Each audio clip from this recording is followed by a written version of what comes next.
இந்திய திருநாடு ஆசிய கண்டத்தில் இருக்கும் மிகப்பெரிய தீபகற்ப நாடு. வடக்கில் உயரமான பனிமலைகளையும் மற்ற 3 திசைகளிலும் மிக நீளமான கடலையும் அரணாக கொண்ட பாதுகாப்பான தேசம். வற்றாத ஜீவ நதிகளையும் வளமான மண்ணையும் தன்னகத்தே கொண்ட செழிப்பான பூமி. இந்தியாவில் குவிந்திருந்த வளம் ஆதிக்க கொள்ளையர்கள் கண்களை உறுத்தியது. இந்த வளமிக்க நாட்டை தங்கள் வசமாக்கி ஆட்சி செய்யவும் கொள்ளையடிக்கவும் காலம் காலமாக பல்வேறு சக்திகள் பல்வேறு வடிவங்களில் வந்து கொண்டேதான் இருந்தது. கிரேக்கர்கள் தொடங்கி முகலாயர்கள் வரை பலரும் பெரும் படையோடு வந்து இந்த தேசத்தை கொள்ளையடிக்க முயன்றனர். அவர்களை இந்திய நாட்டை ஆண்ட அரசர்கள் எளிதாக அடையாளம் கண்டு கொண்டு எதிர்த்தனர். பலர் அவர்களை எதிர்த்து போராடி வெற்றியும் கொண்டனர். சிலர் தோற்று தங்கள் ராஜ்யங்களையும் இழந்தனர். ஆனால் கிபி 16ஆம் நூற்றாண்டில் ஒரு கூட்டம் வணிகர்கள் போல வேடமிட்டுக் கொண்டு இந்தியாவிற்கு வந்தது. இப்படி அண்டி பிழைக்க முண்டியடித்துக் கொண்டு வந்த வியாபாரிகள் கூட்டம் ஒரு கட்டத்தில் நம் மன்னர்களை அவர்களது கைப்பாவைகளாக மாற்றிக்கொண்டு மெல்ல மெல்ல ராஜ்யங்களை தங்களுக்கு உரிமையாக்கி ஆட்சி செலுத்த துவங்கியது. சுமார் 200 ஆண்டுகள் இந்த நிலை நீடித்தது. நம் அரசர்கள் அந்த கயவர்களின் கபட நாடகத்தில் ஒன்று கதாநாயகர்கள் ஆனார்கள், இல்லையென்றால் வில்லன்களாக கொன்று அழிக்கப்பட்டார்கள். இந்தியாவின் ஒட்டுமொத்த வளமும் 200 ஆண்டுகளாக அலுவலக ரீதியாகவே கொள்ளையடிக்கப்பட்ட கொடுமையும் நிகழ்ந்தது. இந்திய மக்கள் பஞ்சத்திலும் பசியிலும் வாழும் நிலை உருவானது. உயர்தர உடைகளை உருவாக்கிய தேசத்தில் உடுத்துவதற்கு கோமணம் கூட இல்லாத நிலை உருவான போது மக்கள் தங்களை மீட்க ஒரு இரட்சகன் வேண்டும் என்னும் அவசியத்தை உணர்ந்து கொண்டார்கள். அந்த இரட்சகன் பிறக்கப் போகும் நாளை எண்ணி காத்திருக்கலானார்கள். 18ஆம் நூற்றாண்டின் பிற்பகுதியில் அரபிக்கடல் தாலாட்டும் சௌராஷ்டிரா பகுதியில் இருக்கும் போர்பந்தர் என்னும் ஊர் அந்த இரட்சகனை தேசத்திற்கு ஈன்றெடுத்து தர தயாராகி கொண்டிருந்தது. போர்பந்தர் சௌராஷ்டிரா மாகாணத்தின் முக்கியமான வணிக நகராக இருந்தது. எப்போதும் பரபரப்பாக இருக்கும் அந்த நகரத்தில் ஒரு வைஷ்ணவ குடும்பம் சற்று வசதியான நிலையில் வசித்து வந்தது. போர்பந்தர் சமஸ்தானத்தில் திவான் பொறுப்பு வகித்து வந்த வணிக குடும்பத்தில் பிறந்த கரம்சந்த் உத்தம்சந்த் காந்தி என்பவர் அந்த வைஷ்ணவ குடும்பத்தின் தலைவராக இருந்தார். 1859ஆம் ஆண்டு வணிகர் குலத்தில் பிறந்திருந்த புத்லிபாய் என்பவரை கரம்சந்த் திருமணம் செய்து கொண்டார். இந்த இணைக்கு 4வது பிள்ளையாக 1869ஆம் ஆண்டு அக்டோபர் 2ஆம் நாள் ஒரு ஆண் குழந்தை பிறந்தது. பிறந்த குழந்தைக்கு குடும்ப பெயரையும் சேர்த்து மோகன்தாஸ் கரம்சந்த் காந்தி என்று பெற்றோர் பெயரிட்டனர். இந்த மோகன்தாஸ் கரம்சந்த் காந்திதான் பின்னாளில் இந்திய திருநாட்டின் தேச தந்தையாக அனைவராலும் போற்றப்படுவார் என்று அந்த குடும்பம் எதிர்பார்த்திருக்கவில்லை. மோகன்தாஸ் தன் இளமை பருவத்தில் வசதியாகவே வளர்க்கப்பட்டார். உத்தம்சந்த் காந்தி அரசாங்க பதவியில் இருந்த காரணத்தால் பிள்ளைகளுக்கு தேவையான வசதிகள் அனைத்தும் உடனேயே கிடைத்தது. புத்லிபாய் குழந்தைகளை நல்லொழுக்கத்தில் வளர்த்தார். மோகன்தாஸ் எப்போதும் தன் தாயாரிடம் புராண கதைகளை சொல்ல சொல்லி கேட்பதுண்டு. அப்படி அந்த குழந்தை கேட்ட கதைகளில் ராமாயண கதை அவரை அதிகம் பாதித்தது. ராமரை போன்ற ஒரு அவதார புருஷனை அவர் தன் வாழ்நாளெல்லாம் வழிகாட்டியாக கருதி நடந்தார். பயம் வரும் நேரங்களிலும் நன்றி சொல்லும் தருணங்களிலும் ராமனை துணைக்கு அழைக்க ஹே ராம் என்று சொல்லுமாறு மோகனின் பாட்டி கற்றுக் கொடுத்திருந்தார். அந்த நாள் முதல் தன் வாழ்நாளின் இறுதி வரை ஹே ராம் சொல்ல மோகன் தவறியதே இல்லை. 6 வயதில் மோகன்தாஸ் போர்பந்தரில் இருக்கும் பள்ளியில் கல்வி கற்க சேர்க்கப்பட்டார். அந்த வயது பிள்ளைகளுக்கே உரிய விளையாட்டு குணம், சரியாக கவனம் செலுத்தாத தன்மைகள் அவரிடம் இருந்தாலும் மோகன் பள்ளிக்கு குறித்த நேரத்தில் சென்று விடுவார். மோகன்தாஸ் வீட்டில் அவருக்கென்று ஒரு அறை இருந்தது. அந்த அறை அவருக்கு சொர்க்கம் போல. அந்த அறையில் இருக்கும் படங்கள், புத்தகங்கள் ஆகியவற்றை வாசித்து அந்த அறைக்குள்ளேயே உறங்கியும் போய்விடுவார் மோகன். மோகன்தாஸுக்கு 7 வயது இருக்கும்போது அவரது தந்தை கரம்சந்த் உத்தம்தாஸ் போர்பந்தர் சமஸ்தானத்தில் அவர் வகித்து வந்த திவான் பதவியை ராஜினாமா செய்துவிட்டு சௌராஷ்டிரா பகுதியில் இருந்த மற்றொரு சமஸ்தானமான ராஜ்கோட்டுக்கு குடிபெயர்ந்தார். அதனால் மோகன்தாஸின் பள்ளியும் மாறியது.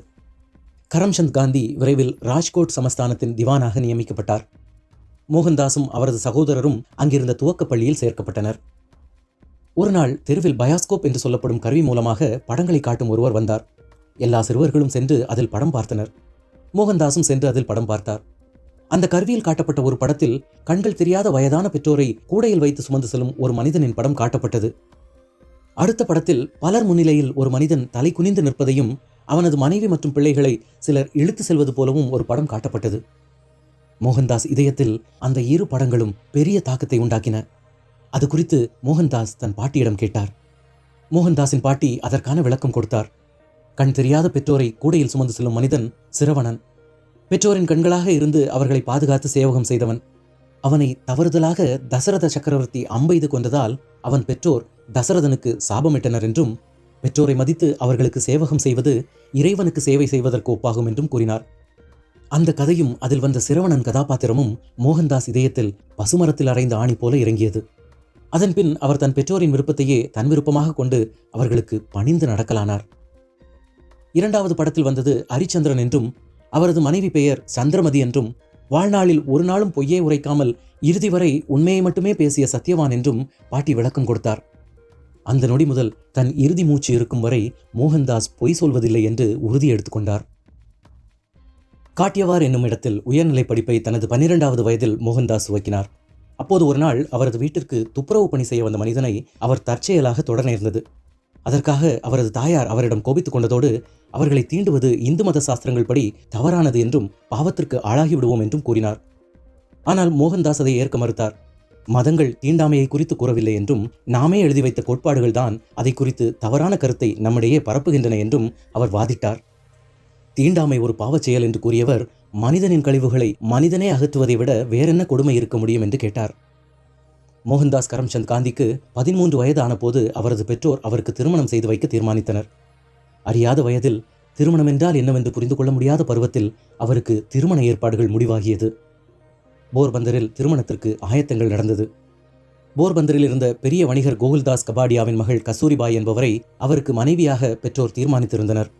கஸ்தூரிபாய்க்கும் 13 வயதே ஆகியிருந்தது. திருமணத்திற்கு பிறகு மோகன்தாஸ் தனது மேல்நிலை படிப்பை அகமதாபாத்தில் வெற்றிகரமாக முடித்தார்.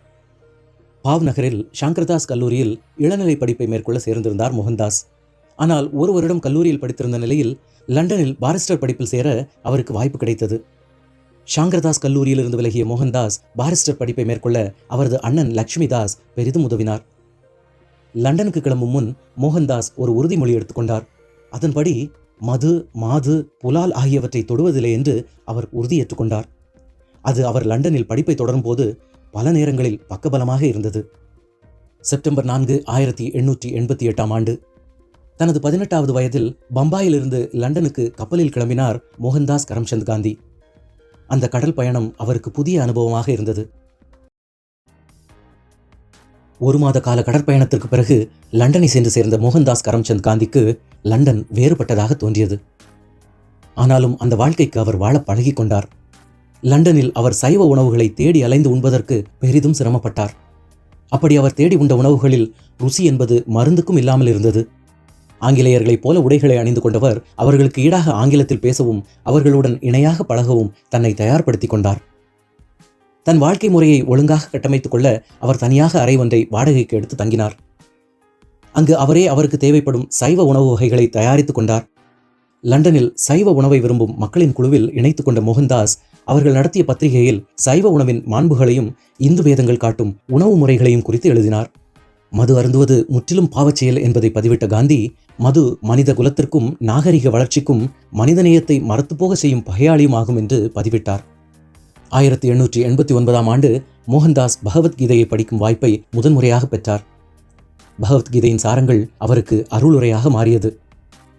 தனது நண்பர்களின் வற்புறுத்தல் காரணமாக பைபிளை அவர் வாசிக்கலானார். அவருக்கு புதிய ஏற்பாட்டில் வரும் மலை பிரசங்கம் பெரிதும் பிடித்தது. அந்த பிரசங்கம் விலை மதிக்க முடியாத அருளுரையாக இருந்ததாக அவர் உறுதியாக உணர்ந்து கொண்டார். இந்த காலகட்டத்தில்தான் அவர் தாதாபாய் நவ்ரோஜியை சந்திக்கும் வாய்ப்பு கிடைத்தது. தாதாபாயின் அறிவுரைகளும் வழிகாட்டுதலும் இளம் காந்தியை பெரிதும் ஈர்த்தது. தாதாபாயின் கருத்துக்கள் அவரது இதயத்திற்கு பல்வேறு விதமான தூண்டுதல்களை உருவாக்கின. 3 ஆண்டுகள் படிப்பிற்கு பிறகு மோகன்தாஸ் கரம்சந்த் காந்தி சட்டப்படிப்பை வெற்றிகரமாக நிறைவு செய்தார். ஜூன் 10, 1891 ஆண்டு பார் கவுன்சில் அவர் தனது பாரிஸ்டர் பட்டத்தை பதிவு செய்ய அழைக்கப்பட்டார். அவரது பயணம் இந்தியாவை நோக்கி மீண்டும் திரும்பியது. இந்தியாவிற்கு கப்பலில் கிளம்பினார் காந்தி. லண்டனில் தங்கி படித்த அந்த 3 ஆண்டுகளும் அவருக்கு வாழ்க்கையையும் எண்ணிலடங்காத தெளிவையும் உருவாக்கியிருந்தது எனலாம். நிறைய புத்தகங்களை படிக்கவும் அவற்றின் மூலமாக தனது உள்ள சாரளத்தை சுதந்திரமாக திறந்து அனுபவங்களை பெறவும் அது பெரிதும் உதவியது. ஜூலை 5, 1891 அன்று பம்பாய் துறைமுகத்தை காந்தி வந்தடைந்தார். அவரது வருகையை எதிர்நோக்கி இந்திய தேசம் மட்டுமல்ல, அவரது மனைவி கஸ்தூரிபாயும் காத்திருந்தார். மோகன்தாஸ் தனது தாயாரை காண பேராவலுடன் வீட்டிற்கு வந்தார். ஆனால் புத்லிபாய் அனைவரையும் விட்டு கண்காணாத உலகத்திற்கு சென்றிருந்தார். பம்பாயில் தனது வக்கீல் தொழிலை காந்தி துவங்கியிருந்த நேரம் ராஜ் சந்திரா என்பவரின் நட்பு கிடைத்தது. ராஜ் சந்திரா ஒரு அற்புதமான ஆன்மீகவாதி. பம்பாய் நீதிமன்றத்தில் வழக்குரைஞராக பணியாற்றவும் இந்திய சட்டங்களை பயிலவும் காந்தி நீதிமன்றத்தில் விண்ணப்பித்தார். ஆனால் அவர் எதிர்பார்த்தபடி வழக்குகள் எதுவும் அவருக்கு கிடைக்காத நிலை அங்கிருந்தது. நீதிமன்றத்திற்கு வழக்குக்காக வருபவர்களுக்கு விண்ணப்பங்கள் எழுதி கொடுத்தும் பாரங்களை பூர்த்தி செய்து கொடுத்தும் சொற்ப வருவாயில் அவர் வாழ நேர்ந்தது. விரைவில் அவர் வழக்குரைஞர் தொழிலுக்கு மூடு விழா நடத்திவிட்டு மீண்டும் ராஜ்கோட்டிற்கு திரும்பினார். 1883ஆம் ஆண்டு ஏப்ரல் மாதம் காந்திக்கு தென்னாப்பிரிக்காவில் ஒரு இந்திய நிறுவனத்திற்காக வழக்கில் ஆஜராகி வாதாட வாய்ப்பு கிடைத்தது. ஒப்பந்தத்தின் அடிப்படையிலான அந்த வேலைக்காக மோகன்தாஸ் காந்தி தென்னாப்பிரிக்காவிற்கு கிளம்ப தீர்மானித்தார். தன் மனைவி கஸ்தூரிபாயுடன் தென்னாப்பிரிக்காவிற்கு கிளம்பியவர் பல மாதங்கள் கப்பல் பயணத்திற்கு பிறகு தென்னாப்பிரிக்காவின் டர்பன் துறைமுகத்தை அடைந்தார். அங்கே நிறவெறி கொடுமை தலைவிரித்தாடி கொண்டிருந்ததை அவர் கண்கூடாக காண நேர்ந்தது.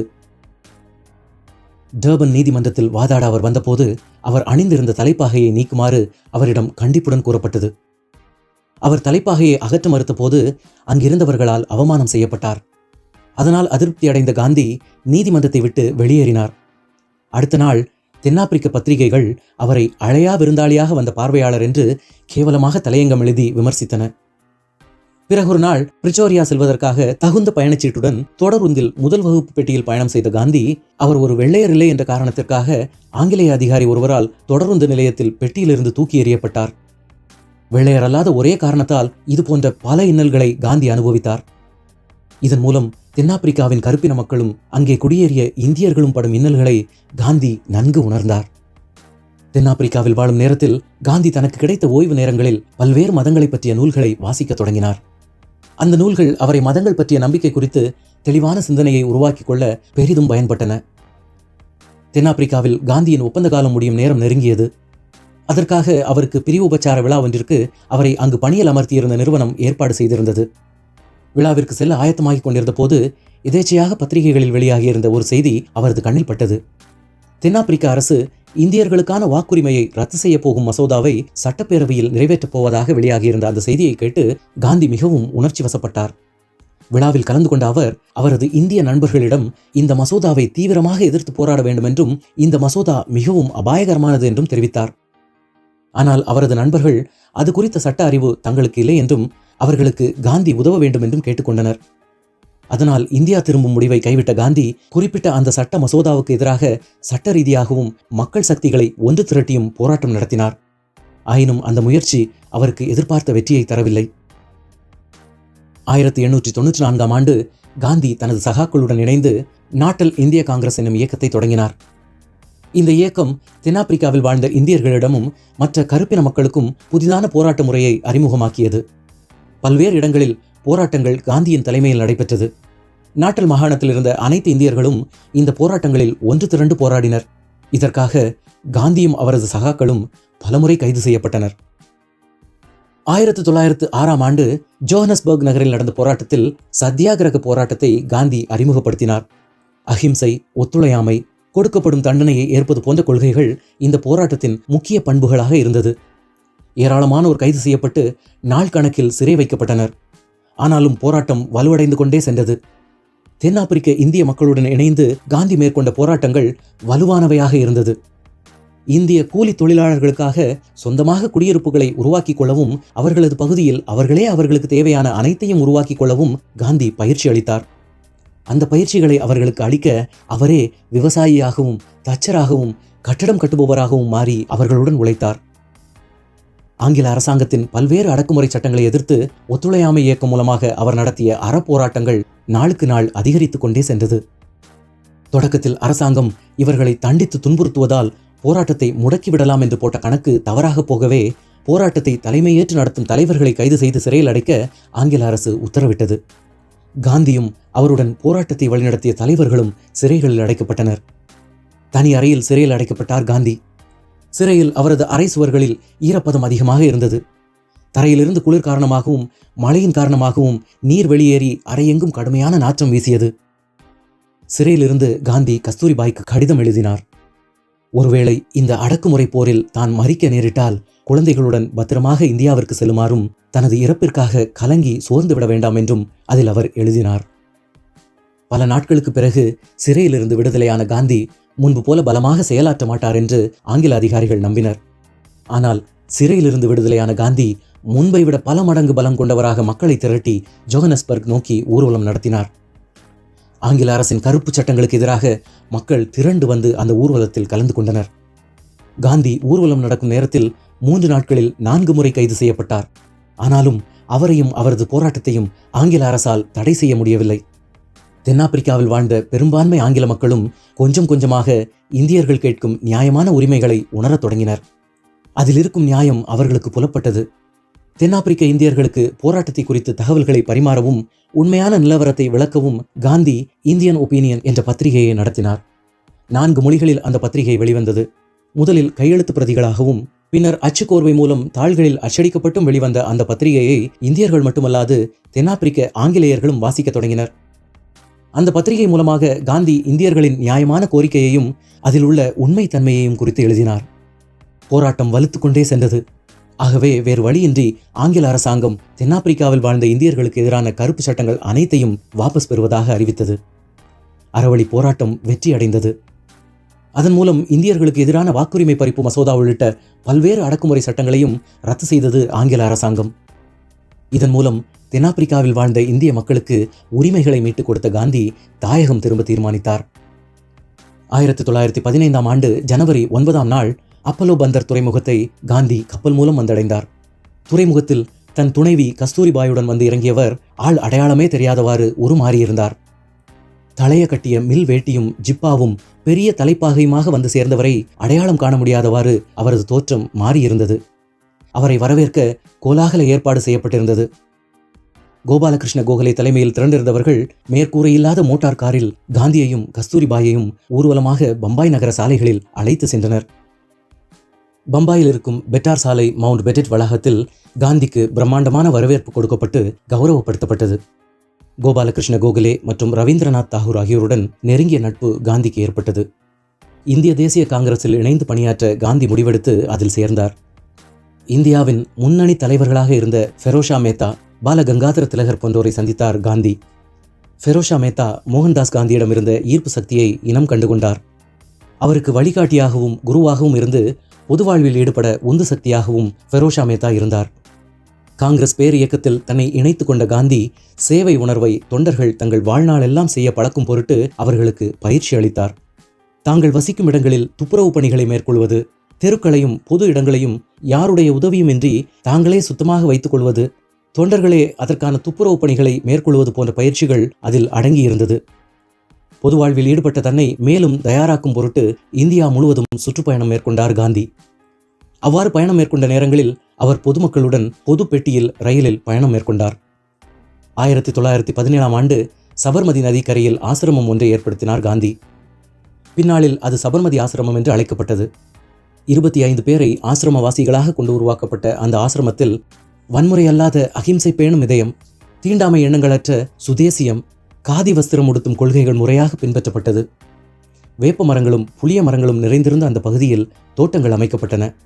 ஆசிரமத்தில் பசுமாடுகள் வளர்க்கப்பட்டது. அனைவரும் நெய்யும் தொழிலை கற்றுக்கொள்ள பயிற்றுவிக்கப்பட்டனர். அவர்கள் நெய்த உடைகளையே அவர்கள் உடுத்தவும் கற்றுத்தரப்பட்டது. கீதையின் உபதேசமும் காந்தியின் அறிவுரைகளும் ஆசிரமம் எங்கும் எதிரொலித்தன.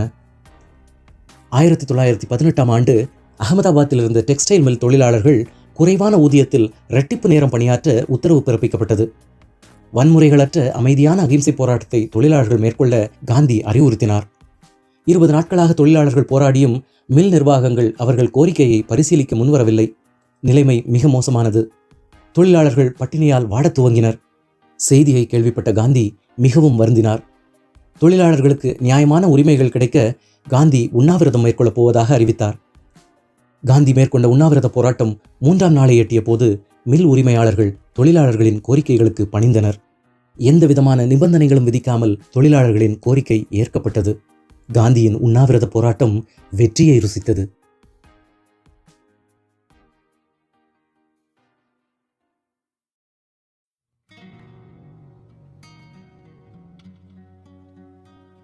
கடுமையான உழைப்பு மற்றும் தென்னாப்பிரிக்க சிறைவாசம், நீண்ட பயணங்கள் போன்ற காரணங்களால் காந்தி உடல்நலம் பாதிக்கப்பட்டது. பம்பாயில் உள்ள மருத்துவமனையில் அவர் சிகிச்சைக்காக அனுமதிக்கப்பட்டார். இந்திய மக்கள் விடுதலை குறித்த எண்ணம் அவரது இதயத்தில் ஆறாத கனலாக எரிந்து கொண்டிருந்தது. மருத்துவமனையில் சிகிச்சை மேற்கொண்டிருந்த நேரத்தில் கைத்தறி ஆடைகளை உருவாக்கி உடுத்துவது குறித்தும் சக்கரங்களை பயன்படுத்தி நூல் நூற்பது குறித்தும் கற்றுக்கொண்ட காந்தி அதை ஆசிரமவாசிகளும் பின்பற்ற கேட்டுக்கொண்டார். எந்த ஒரு செயலையும் முதலில் தான் செய்து காட்டி அதை பின்பற்ற செய்யும் பழக்கம் கொண்ட காந்தி நூல் நூற்கும் செயலை தன் வாழ்நாளெல்லாம் செய்து காட்டினார். பிப்ரவரி 1919 மருத்துவமனையில் சிகிச்சையில் இருந்தபோது செய்தித்தாளில் வெளியான வைஸ்ராயின் அலுவலக செய்தி ஒன்றை காந்தி வாசிக்க நேர்ந்தது. இந்தியர்களின் குரல் வளையையும் அவர்களின் விடுதலை உணர்வுகளையும் ஒடுக்க ரவுலட் சட்டம் என்று புதிய சட்டத்தை ஆங்கில அரசாங்கம் அறிமுகம் செய்திருப்பதாக வெளியான அந்த செய்தி காந்தியை கடுமையாக கொதிப்படைய வைத்தது. ரவுலட் சட்டம் என்பது சர் சிட்னி ரவுலட் என்பவரால் பிரிட்டிஷ் அரசாங்கத்திற்காக உருவாக்கப்பட்ட ஒரு கொடூரமான சட்டமாகும். இந்தியாவில் வசிக்கும் ஒரு பிரிட்டிஷ் எந்த ஒரு இந்திய பிரஜையையும் விசாரணையின்றி கைது செய்யவும் 2 ஆண்டுகள் சிறையில் அடைக்கவும் வழிவகை செய்யும் அதிகாரத்தை வழங்கும் சட்டமாகும். இந்தியாவில் உருவாகிய புரட்சிகர இயக்கங்களையும் விடுதலை போராட்டங்களையும் ஒடுக்கவே இந்த சட்டத்தை பிரிட்டிஷ் அரசு கொண்டு வந்திருந்தது. இந்த சட்டத்தின் மறைமுக நோக்கம் ஊடகங்களை கட்டுப்படுத்தி விடுதலை உணர்வுகளை பரப்பும் செய்திகளை தடை செய்வதும், காவல்துறையினர் முழு அதிகாரத்துடன் போராட்டக்காரர்களை விசாரணையின்றி கைது செய்வதும், நீதிமன்ற உத்தரவின்றி அவர்களை சிறையில் அடைக்க அதிகாரம் அளிப்பதுமாக இருந்தது. காந்தி இந்த சட்டத்தை கடுமையாக எதிர்த்தார்.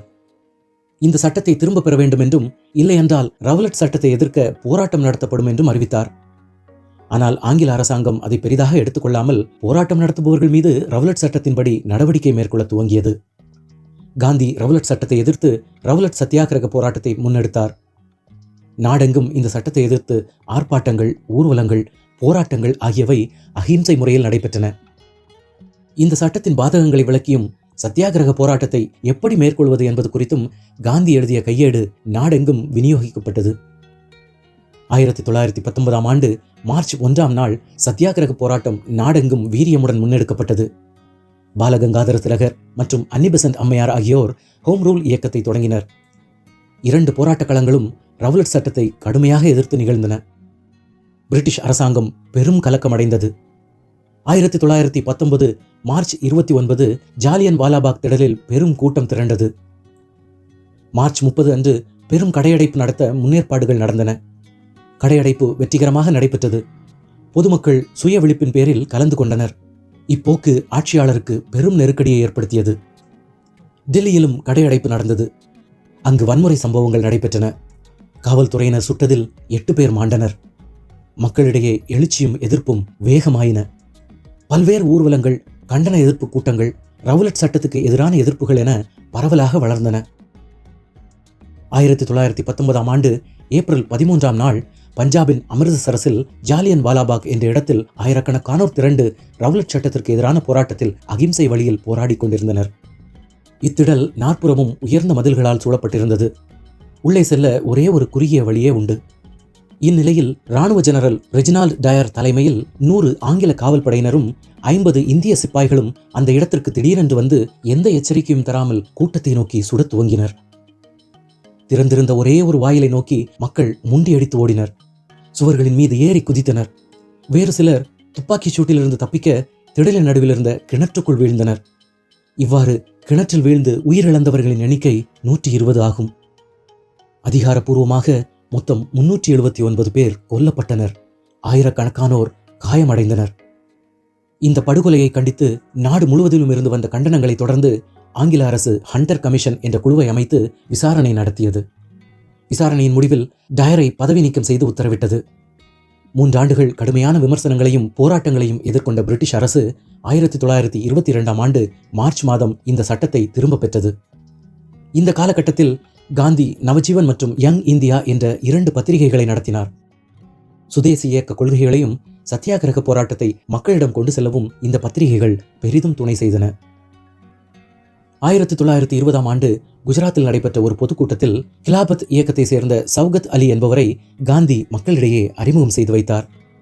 இந்த சௌகத் அலி முகமது அலி ஜின்னாவின் சகோதரர்.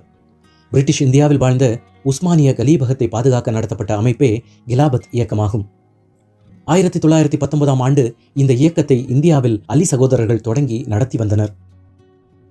கிலாபத் இயக்கம் இந்திய தேசிய காங்கிரசுடன் கூட்டணி அமைத்துக் கொண்டது. உஸ்மானிய கலீபகத்தை பாதுகாக்கும்படி தொடர்ந்து பிரிட்டிஷ் அரசை கிலாபத் இயக்கம் வலியுறுத்தி வந்தது.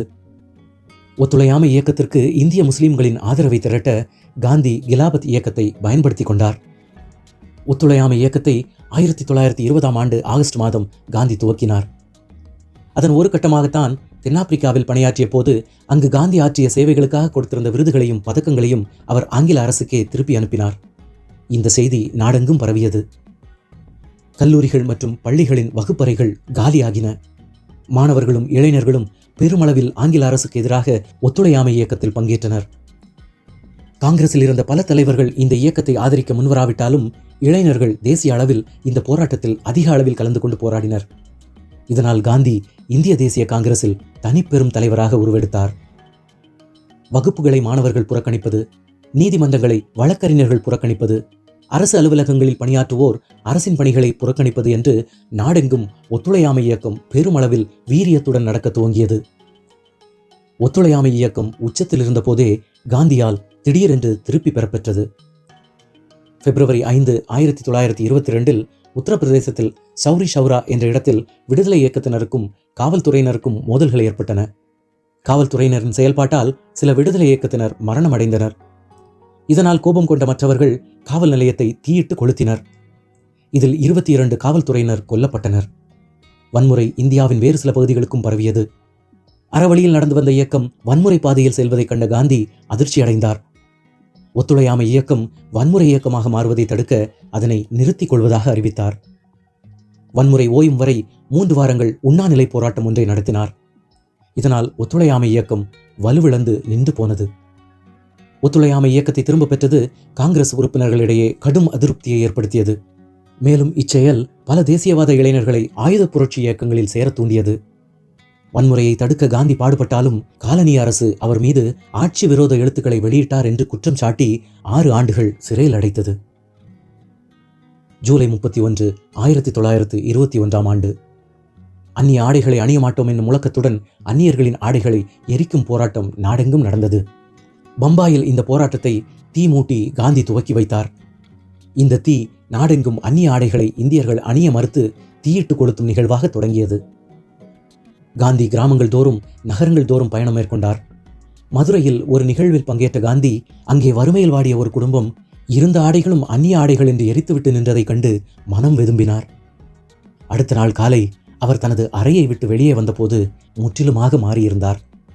தலையை முழுமையாக மொட்டையடித்து அவர் வழக்கமாக அணியும் ஆடைகளை துறந்திருந்தார். தன் உடலை போர்த்திய ஒரு நீல வெள்ளை உடையை மட்டுமே அவர் அணிந்திருந்தார். அன்று முதல் தன் இறுதி நாள் வரை அவர் அதுபோன்ற உடையையே உடுத்தினார். தனது தேசத்தின் மக்கள் உடையின்றி தவிப்பதற்கும் பசியால் வாடுவதற்கும் சமூக பொருளாதார அரசியல் சிதைவுகளே காரணமாக இருப்பதாக வலியுறுத்தி கூறிய அவர் கதர், ராட்டை சுற்றும் சக்கரங்கள் 140 இந்தியா முழுமைக்கும் பரவ வேண்டும் என்று கூறினார். சக்கரங்கள் நிற்காமல் ஓடுவதால் குறைந்தபட்ச உணவாவது ஒரு வீட்டில் கிடைக்கும் என்று காந்தி கருதினார். 1921ஆம் ஆண்டு டிசம்பர் மாதம் அகமதாபாத்தில் கூடிய காங்கிரஸ் காரிய கமிட்டி கூட்டத்தில் கதர் ராட்டை சுற்றும் கருத்தை குறித்து தீவிரமாக விவாதிக்கப்பட்டது. அத்தோடு விடுதலை போராட்டம் ஆயுத போராட்டமாக மாறுவதை ஒப்புக்கொள்ள இயலாது என்றும் கூறி தீர்மானம் நிறைவேற்றப்பட்டது. காந்திக்கு விடுதலை போராட்டத்தை முன்னின்று நடத்தும் அதிகாரத்தையும் காரிய கமிட்டி அந்த கூட்டத்தில் வழங்கியது. 1924ஆம் ஆண்டு டிசம்பர் 26ஆம் நாளன்று 39வது காங்கிரஸ் காரிய கமிட்டி கூட்டம் பெல்காமில் நடைபெற்றது. அந்த கூட்டத்தில் காங்கிரசின் தலைவராக காந்தி தேர்ந்தெடுக்கப்பட்டார்.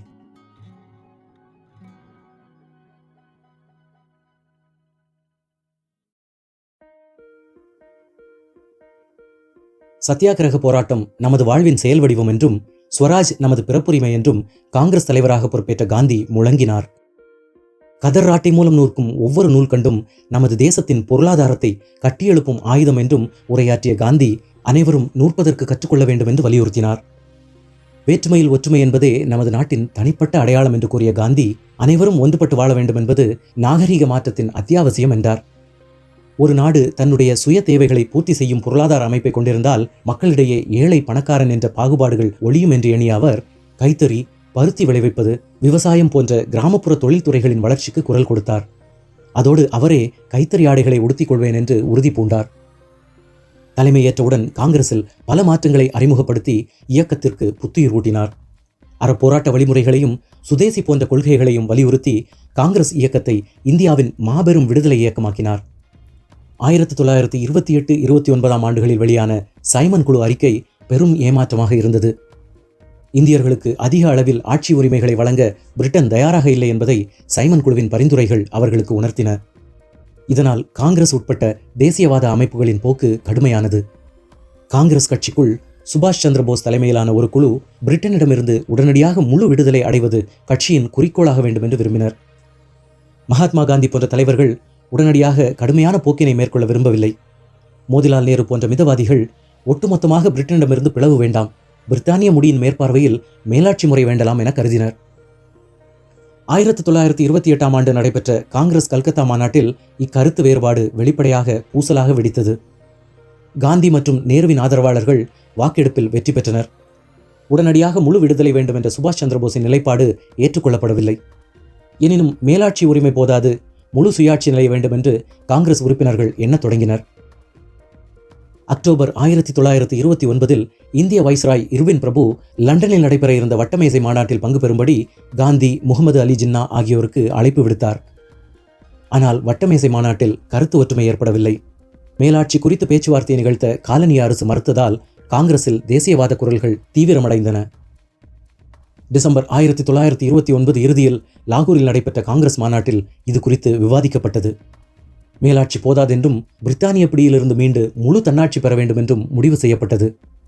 டிசம்பர் 31 நள்ளிரவில் லாகூரில் இந்திய மூவர்ண கொடியை ஜவஹர்லால் நேரு ஏற்றினார். அவரை பின்பற்றி இந்தியாவெங்கும் காங்கிரஸ் உறுப்பினர்கள் மூவர்ண கொடியினை ஏற்றினர். பிரிட்டனின் காலனிய அரசு இந்திய மக்களின் விடுதலையை பறித்ததோடு மட்டும் நில்லாமல் அவர்களை சுரண்டுவதையே தனது அடிப்படை கொள்கையாக கொண்டுள்ளது. தனது செயல்களால் இந்தியாவை பொருளியல், பண்பாடு, அரசியல், ஆன்மீக என பல துறைகளிலும் நாசமாக்கியுள்ளது. எனவே இந்தியா பிரிட்டனுடனான உறவை அறவே துண்டிக்க வேண்டும், முழு தன்னாட்சி அல்லது விடுதலை பெற வேண்டும் என்று காந்தி அறிக்கை வெளியிட்டார். இந்திய மக்கள் ஆங்கில அரசுக்கு வரி கொடுக்க வேண்டாம் என்றும் அறிவுறுத்தினார் காந்தி. இதைத் தொடர்ந்து நாடாளுமன்ற உறுப்பினர்கள் பதவி விலகினர். 1930ஆம் ஆண்டு ஜனவரி 27ஆம் நாள் சுயாட்சி கொள்கை காங்கிரஸ் கட்சியால் அதிகாரப்பூர்வமாக ஏற்றுக்கொள்ளப்பட்டது. இதனால் காங்கிரஸ் கட்சிக்கும் ஆங்கில அரசுக்கும் இடையே மோதல் உண்டாகியது. 1930ஆம் ஆண்டு மார்ச் மாதம் ஆங்கிலேய அரசாங்கம் இந்தியாவில் தயாரிக்கப்படும் உப்புக்கு வரி விதித்தது. சத்தியாகிரக முறையில் இதை எதிர்க்க காந்தி முடிவெடுத்து அதே மாதம் 12ஆம் நாள் காந்தி குஜராத்தில் இருக்கும் தண்டிக்கு பாத யாத்திரையாக சென்றார். தண்டியில் இருக்கும் மக்களை வைத்து உப்பு எடுக்கும் போராட்டத்தை மேற்கொள்வது என்று தீர்மானித்த காந்தி பாத யாத்திரையை தொடங்கினார். 1930 ஜனவரி 30ஆம் நாள் இந்திய தேசிய காங்கிரஸ் அறிவித்த முழு விடுதலை என்ற விடுதலை பிரகடனத்திற்கு பிறகு ஆங்கிலேய ஆட்சியை எதிர்த்து அமைப்பு ரீதியாக செயல்பட்ட முதல் நடவடிக்கையாகும் இது. உப்பு உற்பத்தி செய்வதற்கு விதிக்கப்பட்ட தடையையும் மீறி வழியில் அவருடன் பல்லாயிரக்கணக்கானவர்கள் திரண்டனர். 1930ஆம் ஆண்டு ஏப்ரல் மாதம் 6ஆம் நாள் காந்தி தண்டியில் உப்பு காய்ச்சும் போராட்டத்தை நடத்தி ஆங்கில அரசு விதித்த தடையை உடைத்தார். காந்தியை சட்டத்தை மீறிய காரணத்திற்காக கைது செய்து சிறையில் அடைத்தது ஆங்கில அரசு. ஆங்கில அரசு விதித்த உப்பு வரிக்கு எதிராக இந்தியா எங்கும் கடுமையான போராட்டங்கள் ஓராண்டுக்கும் மேலாக நீடித்தது. 2ஆம் வட்டமேசை மாநாட்டில் கலந்து கொள்வதற்காக காந்தி சிறையிலிருந்து விடுவிக்கப்பட்டார். வைஸ்ராய் லார்ட் இர்வினுடன் பேச்சுவார்த்தை நடத்தியதில் உப்பு சத்தியாகிரகம் விலக்கிக் கொள்ளப்பட்டது. 80,000க்கும் மேற்பட்ட இந்தியர்கள் உப்பு சத்தியாகிரகத்தின் விளைவாக சிறையில் அடைக்கப்பட்டனர். இந்நடவடிக்கையானது இந்திய விடுதலை குறித்த உலகின் மற்றும் ஆங்கிலேயரின் கொள்கைகள் மீது கணிசமான விளைவினை ஏற்படுத்தியது. மேலும் பெரும் எண்ணிக்கையிலான இந்தியர்களை சுறுசுறுப்புடன் இணைத்து முதல் முறையாக போராட வழிவகுத்தது. 1930களின் துவக்கத்தில் இந்திய தேசிய காங்கிரஸ் அதன் முக்கிய செயல்முறையாக சத்தியாகிரகத்தை தேர்வு செய்து ஆங்கிலேய ஆட்சியிலிருந்து இந்திய விடுதலையை வெல்லவும் அதற்கான நடவடிக்கையை அமைப்பாக்கம் செய்யவும் காந்தியை நியமித்தது. 1930இல் உப்பு வரியை எதிர்த்த விடுதலை போரில் முதன்முறையாக பெண்களை பேரளவில் பங்கேற்க செய்தது. ஆயிரக்கணக்கான பெண்கள் பெருநகரங்கள் முதல் கிராமங்கள் வரை சத்தியாகிரகத்தில் சுறுசுறுப்பாக பங்கேற்றனர். காந்தி ஆண்கள் மட்டுமே உப்பு நடைப்பயணத்தில் பங்கேற்க கோரினார். ஆனால் இறுதியில் பெண்கள் இந்தியா முழுவதும் உப்பினை தயாரித்தும் விற்கவும் செய்தனர். இது ஆங்கில அரசுக்கு பெருத்த தலைவலியை உருவாக்கியது. 1931ஆம் ஆண்டு வட்டமேசை மாநாடு டில்லியில் நடைபெற்றது. காலனி ஆதிக்க அரசின் சார்பில் வைஸ்ராய் இர்வின் பிரபுவும் காங்கிரஸ் பேர் இயக்கத்தின் சார்பில் காந்தி உள்ளிட்ட தலைவர்களும் இதில் கலந்து கொண்டனர். சுமார் 3 வாரங்கள் நடைபெற்ற இந்த மாநாட்டில் பல்வேறு சுற்று பேச்சுவார்த்தைகளுக்கு பிறகு சுமூகமான முடிவுகள் இருதரப்பிலும் ஒப்புக்கொள்ளப்பட்டன. இந்த அதிகாரப்பூர்வ சமரச பேச்சுவார்த்தையில் இருதரப்பினரும் இறங்கி வந்ததால் சுமூகமான உடன்பாடுகள் ஏற்பட்டன. சட்ட மறுப்பு இயக்கத்தை கைவிட காங்கிரஸ் ஒப்புக்கொண்டது. அதற்கு ஈடாக ஆங்கில காலனி அரசு சட்டமறுப்பு இயக்க போராட்டத்தில் கைதானவர்களை விடுதலை செய்வது, இந்திய தேசிய காங்கிரசின் செயற்பாடுகளை கட்டுப்படுத்தும் அவசர சட்டங்களை ரத்து செய்வது, உப்பு மீதான வரியை ரத்து செய்வது, கள்ளுக்கடைகளை எதிர்ப்பது மற்றும் வெளிநாட்டு துணிகளை புறக்கணிக்கும் காங்கிரசின் போராட்டங்களை அனுமதிப்பது, பறிமுதல் செய்யப்பட்ட சத்தியாகிரகவாசிகளின் சொத்துக்களை திரும்ப ஒப்படைப்பது போன்ற கோரிக்கைகளுக்கு ஆங்கில அரசு ஒப்புக்கொண்டது. 1935ஆம் ஆண்டு இந்திய சட்டம் நிறைவேற்றப்பட்டது. 1942ஆம் ஆண்டு மற்றொரு ஒத்துழையாமை இயக்கத்தை காந்தி அறிவித்தார்.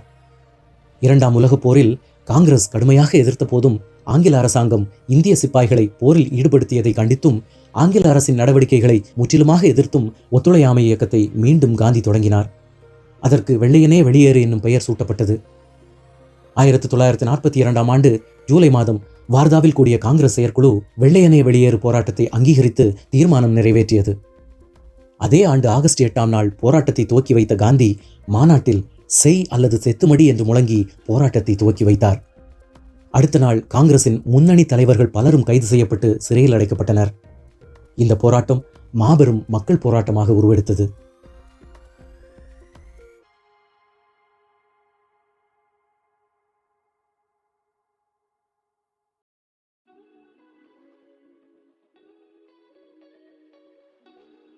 காந்தியின் வாழ்வில் நிகழ்ந்த சில சுவாரஸ்யங்களின் தொகுப்பை பார்க்கலாம்.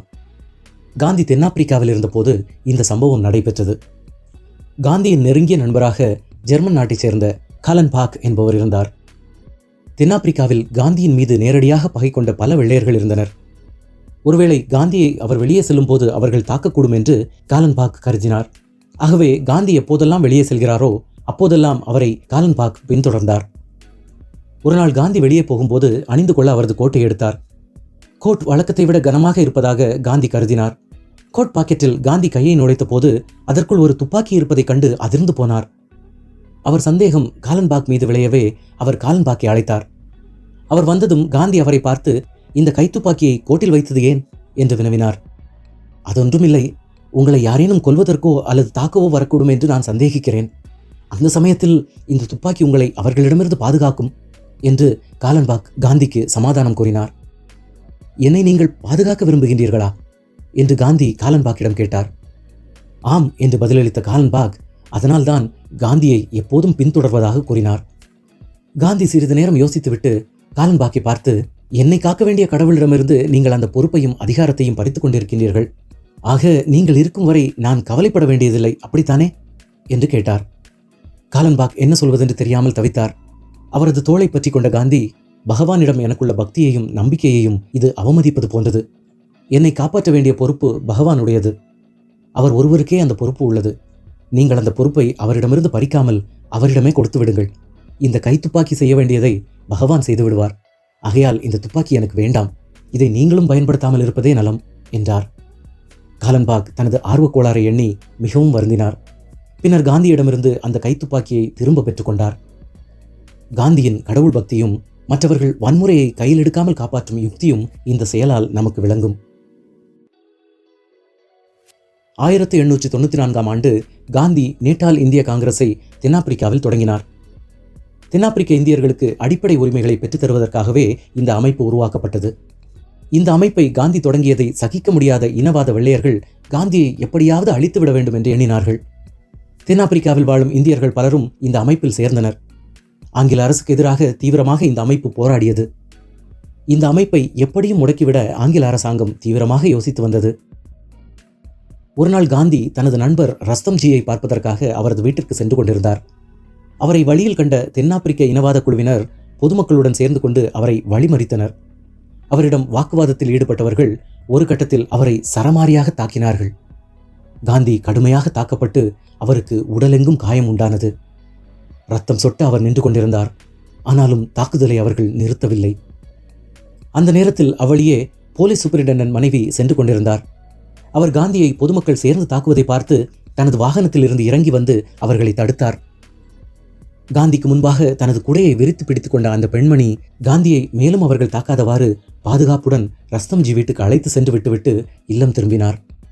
ஆனால் ரஸ்தம்ஜி வீட்டை அந்த கும்பல் முற்றுகையிட்டு காந்தியை வெளியே வருமாறு கூறி அராஜகம் செய்ய துவங்கியது.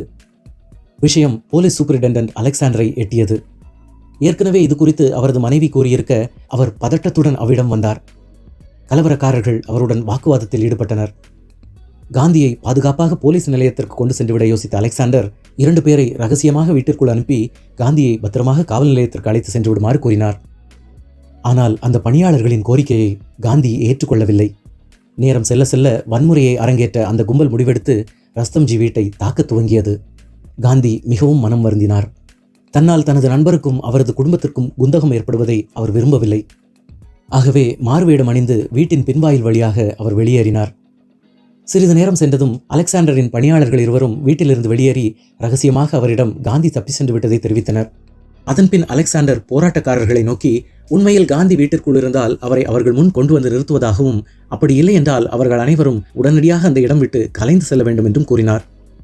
பின்னர் ரசம்ஜி வீட்டிற்குள் சென்று பார்த்த காவல் அதிகாரிகள் காந்தி அங்கே இல்லை என்பதை உறுதி செய்தனர். வேறு வழியின்றி போராட்டக்காரர்கள் அவ்விடம் விட்டு விலகிச் சென்றனர்.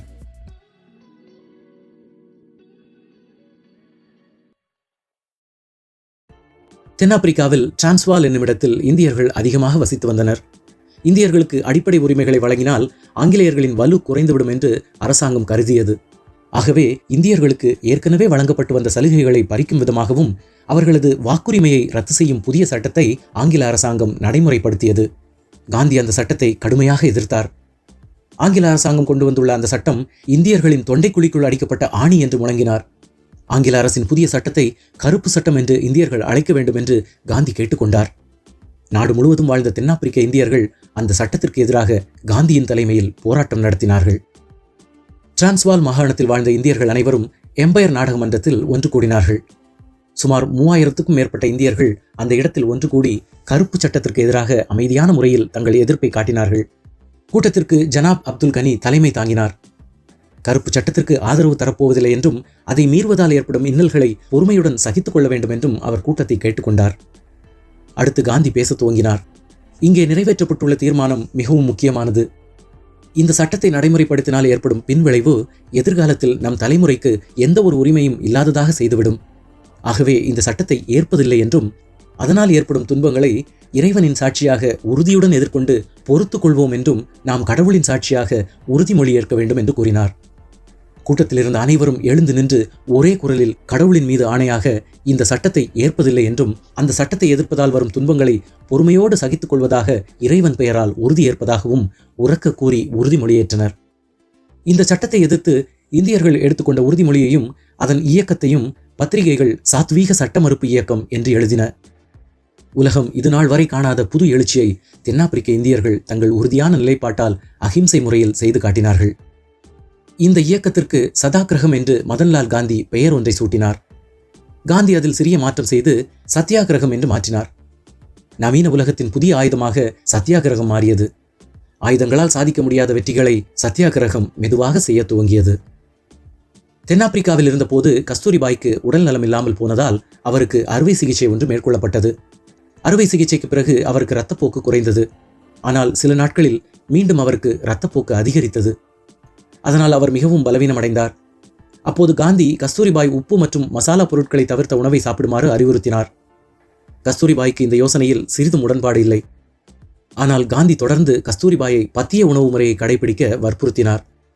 ஒரு கட்டத்தில் கஸ்தூரிபாய் மிகவும் கோபமாக, உங்களால் உப்பு மற்றும் மசாலா பொருட்கள் இல்லாத உணவை ஒருவேளை உண்ண முடியுமா?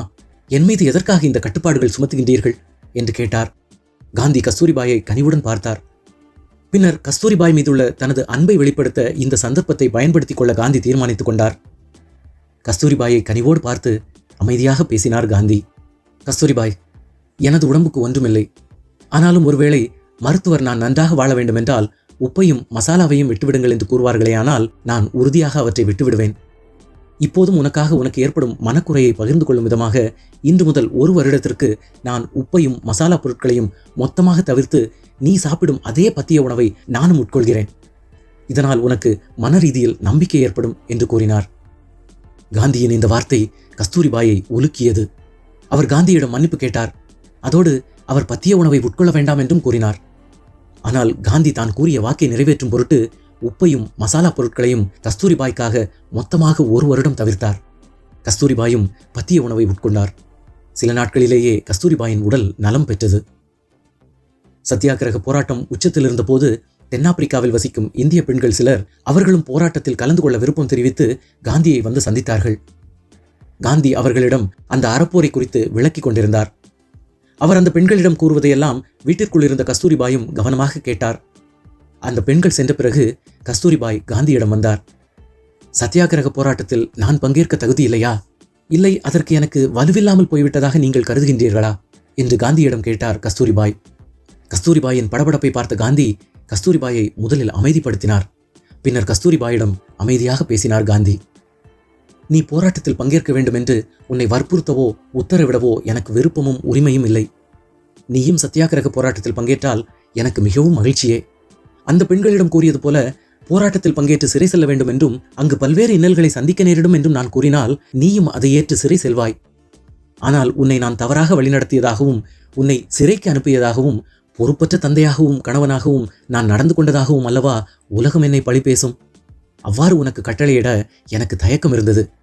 நீயாக சத்தியாகிரக போராட்டத்தின் அவசியம் உணர்ந்து தகுந்த தயாரிப்போடு பங்கேற்க முன்வரும் போது அந்த போராட்டமும் உனது பங்களிப்பும் நியாயமாக இருக்கும். அதைத்தான் நான் விரும்பினேன்.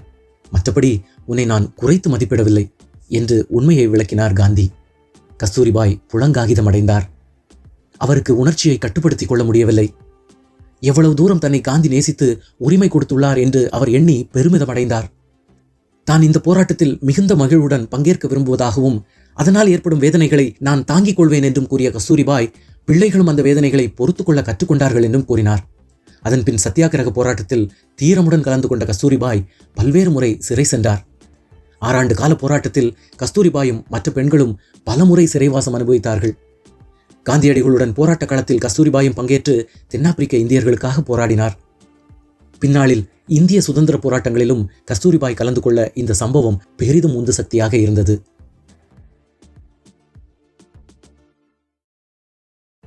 தென்னாப்பிரிக்காவிலிருந்து காந்தி தாயகம் கிளம்ப தயாரான போது அவரை தென்னாப்பிரிக்க இந்தியர்கள் திரும்ப தாயகம் செல்வதற்கு அவ்வளவு எளிதில் அனுமதிக்கவில்லை. அவர்களோடு அங்கேயே அவர் இருக்குமாறு வலியுறுத்தினர். காந்தி அவர்களின் அன்பில் திக்குமுக்காடி போனார். ஒருவாறு அவர்களுக்கு தான் தாயகம் திரும்ப வேண்டியதன் அவசியத்தை உணர்த்தினார். கிளம்ப ஏற்பாடுகள் செய்தார். அவருக்கு பிரிவு உபசார விழா ஒன்று நடத்த தென்னாப்பிரிக்க இந்தியர்களும் காந்தியின் நண்பர்களும் முடிவெடுத்தனர். அந்த பிரிவு உபச்சார விழாவில் அவர்கள் காந்திக்கு ஏராளமான பரிசு பொருட்களை கொடுத்தனர். அதில் பெரும்பாலும் தங்க, வெள்ளி மற்றும் வைரப் பொருட்கள் இருந்தன. காந்தி அந்த பரிசுகளை பார்த்து மனம் வருந்தினார். காந்தி செய்த பணிக்கு அவர்கள் கொடுத்த கூலி போல அவை அவருக்கு காட்சி தந்தது. அந்த பரிசு பொருட்களை ஏற்காவிடில் அவர்கள் மனம் புண்படும், ஏற்றால் செய்த வேலைக்கு கூலி பெற்றதாக ஆகிவிடும். ஆகவே தீவிரமாக யோசித்த காந்தி அந்த பரிசு பொருட்களை குறித்து ஒரு தீர்மானம் எடுத்தார். அது குறித்து தன் குடும்பத்தில் உள்ள ஒவ்வொருவரிடமும் கருத்து கேட்டார். அவரது பிள்ளைகள் காந்தியின் முடிவை மகிழ்ச்சியுடன் ஏற்றுக்கொண்டனர். ஆனால் கஸ்தூரிபாய் அதில் உடன்பட சற்று தயங்கினார். காந்தி தென்னாப்பிரிக்க இந்தியர்களுக்கு என்று ஒரு அறக்கட்டளை உருவாக்கி அந்த அறக்கட்டளை வளர்ச்சிக்கு அந்த பரிசு பொருட்களை கொடையாக கொடுத்து விடுவதென்று தீர்மானித்திருந்தார். அறக்கட்டளை ஏற்படுத்த வேண்டும் என்ற கருத்தை ஏற்றுக்கொண்ட கஸ்தூரிபாய் பரிசு பொருட்களை கொடையாக கொடுப்பதில் சற்று வேறுபட்டார். இதுநாள் வரை காந்தி பொதுவாழ்வில் ஏற்றுக்கொண்ட வலிகளுக்கும் வேதனைகளுக்கும் அது ஒரு சிறிய மருந்தாக இருக்கும் என்று அவர் கருத்து தெரிவித்தார். காந்தி கஸ்தூரிபாயிடம் இந்த பரிசு பொருட்களை தாம் வைத்துக் கொள்வதால் தான் செய்த தியாகங்களுக்கு அர்த்தம் மாறிவிடும் என்று கூறினார். இறுதியில் கஸ்தூரிபாய் காந்தியிடம் வாக்குவாதத்தில் ஈடுபடலானார். காந்தி பொதுவாழ்வில் ஈடுபட்டு சிறை சென்ற போதும் பல்வேறு போராட்டங்களில் ஈடுபட்ட போதும் குடும்பத்தையும் பிள்ளைகளையும் வளர்க்க அவர் பட்ட வேதனைகளை கூறி பரிசு பொருட்கள் மீது அவருக்கும் உரிமை உள்ளதாக வாதம் செய்தார். பொதுவாழ்வில் ஈடுபடும் போது பணம் குறித்த விஷயங்களில் மிகவும் எச்சரிக்கையாக இருக்க வேண்டும். அப்படி இல்லை என்றால் நாம் செய்யும் சேவையும் தியாகமும் எந்த விதத்திலும் இறைவனால் அங்கீகரிக்கப்படாது என்று விளக்கிய காந்தி பணம் என்பது ஒரு மனிதன் மீது வீசப்படும் சோதனை என்று விளக்கம் கொடுத்தார். அந்த சோதனையால் ஆட்கொள்ளப்பட்டே கஸ்தூரிபாய் வாதம் செய்ய நேரிட்டதாக காந்தி விளக்கிய போது கஸ்தூரிபாய் யதார்த்த உண்மையை உணர்ந்தார். தான் சிறிது நேரத்தில் உணர்ச்சி வசப்பட்டு பேசிவிட்டதாகவும் தவறிழைத்து விட்டதாகவும் வருந்திய கஸ்தூரிபாய் காந்தியின் விருப்பப்படியே செய்யுமாறு வேண்டி கேட்டுக்கொண்டார். காந்தி மனமகிழ்ந்து தென்னாப்பிரிக்க இந்தியர்களுக்கு அந்த பரிசு பொருட்களை கொடையாக கொடுத்துவிட்டு தாயகம் திரும்பினார். தாயகம் திரும்பிய காந்தி காங்கிரஸில் தன்னை இணைத்துக் கொண்டார். இந்திய தேசிய காங்கிரசின் மகாசபை கூட்டம் கல்கத்தாவில் நடைபெற்றது. அந்த கூட்டத்திற்கு காந்தியும் சென்றிருந்தார். மகாசபை கூட்டத்திற்காக நாடு முழுவதும் இருந்து பல்வேறு தரப்பு மக்கள் கல்கத்தாவிற்கு வந்திருந்தனர். மகாசபை கூட்டம் நடைபெறுவதாக இருந்த திடலில் குப்பையும் கூளமுமாக இருந்தது. யாரும் அந்த இடத்தை சுத்தம் செய்யவில்லை. அந்த இடத்தை சுத்தம் செய்ய காங்கிரஸ் தொண்டர் ஒருவரிடம் காந்தி கூறினார். அவரை ஏற இறங்க பார்த்த அந்த தொண்டர், இந்த வேலையை செய்ய நான் ஒன்றும் துப்புரவு பணி செய்பவன் அல்ல என்று கோபமாக பேசினார். அப்படி அக்கறை இருப்பதாக இருந்தால் காந்தி அந்த வேலையை முதலில் செய்யட்டும் என்று கோபமாக பேசினார் அந்த தொண்டர். சிரித்து கொண்ட காந்தி, நான் இந்த வேலையை செய்ய எந்த சங்கடமும் படவில்லை என்றும், அப்படி குப்பைகளை கூட்டி சுத்தம் செய்ய தான் துப்புரவு பணி செய்பவனாகவோ அல்லது அந்த இனத்தில் பிறந்தவனாகவோ இருக்க வேண்டும் என்று எந்த அவசியமும் இல்லை என்றும் கூறினார். பின் அங்கிருந்த துடைப்பம் ஒன்றை எடுத்து குனிந்து அந்த இடத்தை பெருக்கத் தொடங்கினார். அவர் செய்வதை சிறிது நேரம் பார்த்த அந்த தொண்டர் மனம் மாறி அவரும் அந்த இடத்தை சுத்தம் செய்ய துவங்கினார். அவர்கள் இருவரையும் பார்த்து மற்றவர்களும் சுத்தம் செய்ய முன்வந்தனர். சிறிது நேரத்தில் அந்த திடல் சுத்தமாக மாறியது. காங்கிரஸ் அலுவலகத்திற்கு சென்ற காந்தி தனக்கு ஏதேனும் பணி இருந்தால் தருமாறு கேட்டார். காங்கிரஸ் கமிட்டியின் செயலாளராக இருந்த கோஷல் காந்தியிடம் அவருக்கு என்ன வேலை இங்கு தர முடியும் என்று கேட்டார். பின்னர் சரி, அலுவலகத்திற்கு வந்திருக்கும் கடிதங்களை பிரித்து படித்து அதில் முக்கியமான கடிதங்களை தன்னிடம் கொண்டு வந்து தருமாறு வேலை கொடுத்தார். காந்தி மகிழ்வோடு அந்த வேலையை செய்து கொண்டிருந்தார். அப்போது அலுவலகத்திற்கு வந்த மூத்த தலைவர்கள் சிலர் காந்திக்கு கோஷல் கொடுத்த வேலையையும் அவர் அதை செய்வதையும் கண்டு திடுக்கிட்டனர். அவர்கள் கோஷலை அழைத்து காந்தி யார் என்பது குறித்து விளக்கி அவரை கடிந்து கொண்டனர். கோஷல் மனம் வருந்தி காந்தியிடம் சென்று மன்னிப்பு கோரினார். காந்தி அவரிடம், எந்த வேலையாக இருந்தாலும் சரி, அதை செய்வதில் தவறில்லை. வேலை சிறிது என்றோ பெரிது என்றோ எண்ணுவது தவறு. செய்யும் வேலையை உன் மனசாட்சிப்படி உண்மையாக செய்தாலே போதும், அதுவே திருப்தியானது என்றார். தொண்டராக பணியாற்றுவதை காந்தி எப்போதும் விரும்பினார். அதற்கு இந்த சம்பவமே ஒரு உதாரணம். கல்கத்தாவில் காங்கிரஸ் மகாசபை கூட்டம் முடிந்த பிறகு காந்தி சில காலம் அங்கேயே தங்கியிருந்தார். கோபாலகிருஷ்ண கோகலே காந்தியின் நண்பராக இருந்தார். கல்கத்தா சட்டசபையின் உறுப்பினராகவும் கோகலே இருந்தார். காந்தியை தன்னுடன் வந்து தங்குமாறு கோகலே கேட்டுக்கொண்டார். அப்படி காந்தி கோகலேயுடன் தங்கியிருந்த நாட்களில் கோகலேயை குறித்து காந்தி புரிந்து கொள்ள நிறைய வாய்ப்பு கிடைத்தது. அதில் ஒன்றுதான் இந்த சம்பவம். கோகலே தனது பணி நிமித்தமாக வெளியே செல்வதற்கு ஒரு கோச் வண்டியை வைத்திருந்தார். பெரும்பாலும் அந்த கோச் வண்டியை அவர் பயன்படுத்தினார். ஒரு நாள் காந்தி கோகலேயுடன் பேசிக் கொண்டிருக்கும் போது இது குறித்து அவரிடம் கேட்டார். கோகலே, எளிய வாழ்வும் உயர்ந்த லட்சியங்களும் கொண்டவர் நீங்கள். உங்களை போன்ற பொது தொண்டாற்றும் ஒருவர் மக்களுடன் மக்களாக கலந்திருக்காமல் தனியே கோச் வண்டியில் செல்வது சரியா என்று காந்தி கோகலேயிடம் கேட்டார். சிரித்துக்கொண்டே கோகலே அவருக்கு பதிலளித்தார். காந்தி, நீங்கள் டிராம் வண்டியில் செல்கின்றீர்கள். மக்களுடன் மக்களாக நீங்கள் கலந்து எங்கும் செல்ல உங்களால் முடிகிறது. ஆனால் என்னால் அப்படி செல்ல இயலாது. என்னை நன்றாக அறிந்த இந்த நகர மக்கள் நான் அப்படி சென்றால் என்னை காணும் பொருட்டு அவர்கள் வேலைகளை விட்டுவிட்டு என் அருகில் வந்து பேச துவங்கி விடுவார்கள். அதனால் அவர்களது அன்றாட பணிகள் பாதிக்கப்படும். அதோடு எனது பணிகளையும் நான் முழுவீச்சில் செய்ய முடியாது. என்னால் மற்றவர்களுக்காக நான் செய்யும் பணியும் ஒருபோதும் பாதிப்பை சந்திக்கக்கூடாது என்று நான் கருதுகின்றேன். ஒரு நாள் நீங்களும் மக்களால் நன்றாக அறியப்படும் மனிதராக மாறுவீர்கள். அப்போது நான் சொல்ல வருவதன் பொருள் உங்களுக்கு விளங்கும் என்றார். கோகலேயின் பதில் காந்தியை சிந்திக்க வைத்ததோடு அவரது சந்தேகங்களையும் போக்கியது.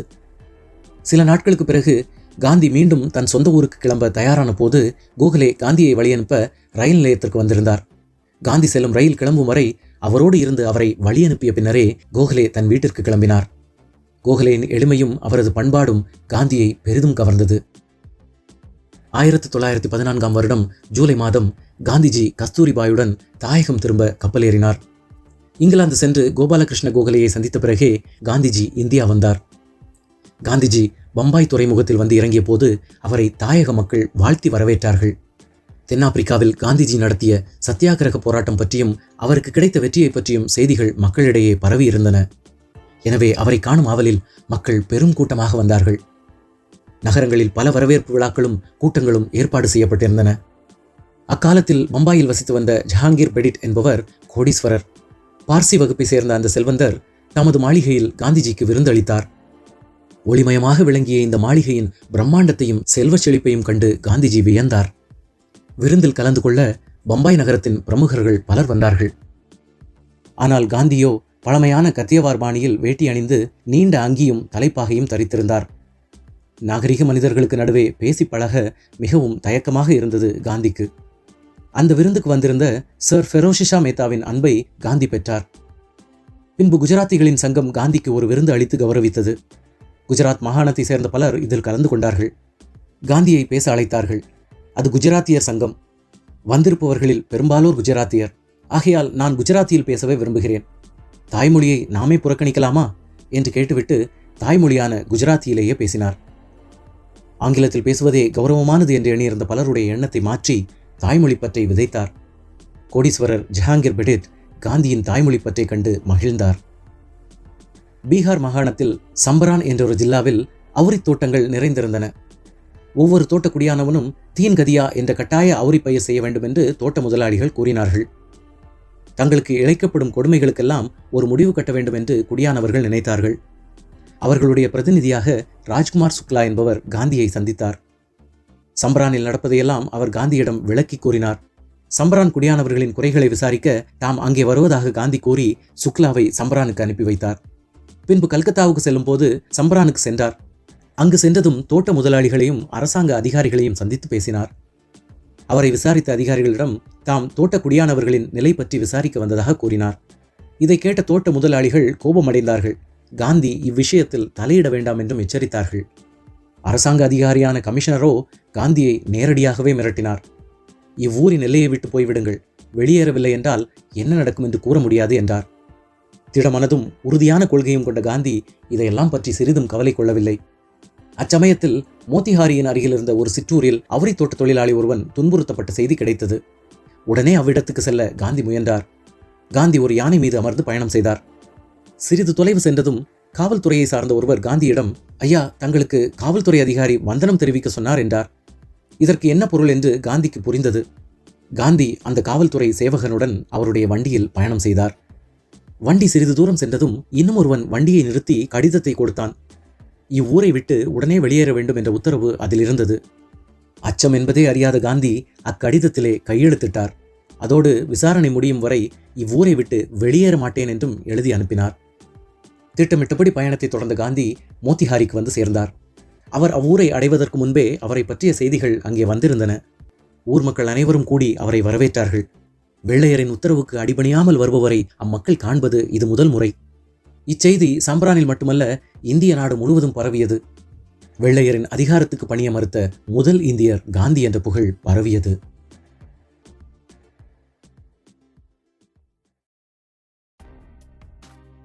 காந்தி நடத்திய போராட்டங்களின் தொகுப்பை பார்க்கலாம். சம்பரன் சத்தியாகிரகம். சம்பரன் மாவட்டத்தில் நிலமற்ற ஏழை விவசாயிகளும் ஒப்பந்த தொழிலாளர்களும் உணவுப் பயிர்களை பயிரிடாமல் காலனி அரசின் கட்டாயத்தின் பேரில் அவுரி முதலான பணப்பயிர்களை பயிரிட்டு வந்தனர். இதனால் அவர்களுக்கு தேவையான உணவு கிட்டவில்லை. மேலும் அவுரி பயிரினை மிக குறைந்த விலையில் அரசு ஆதரவு பெற்ற பண்ணையார்களுக்கு விற்க கட்டாயப்படுத்தப்பட்டனர்.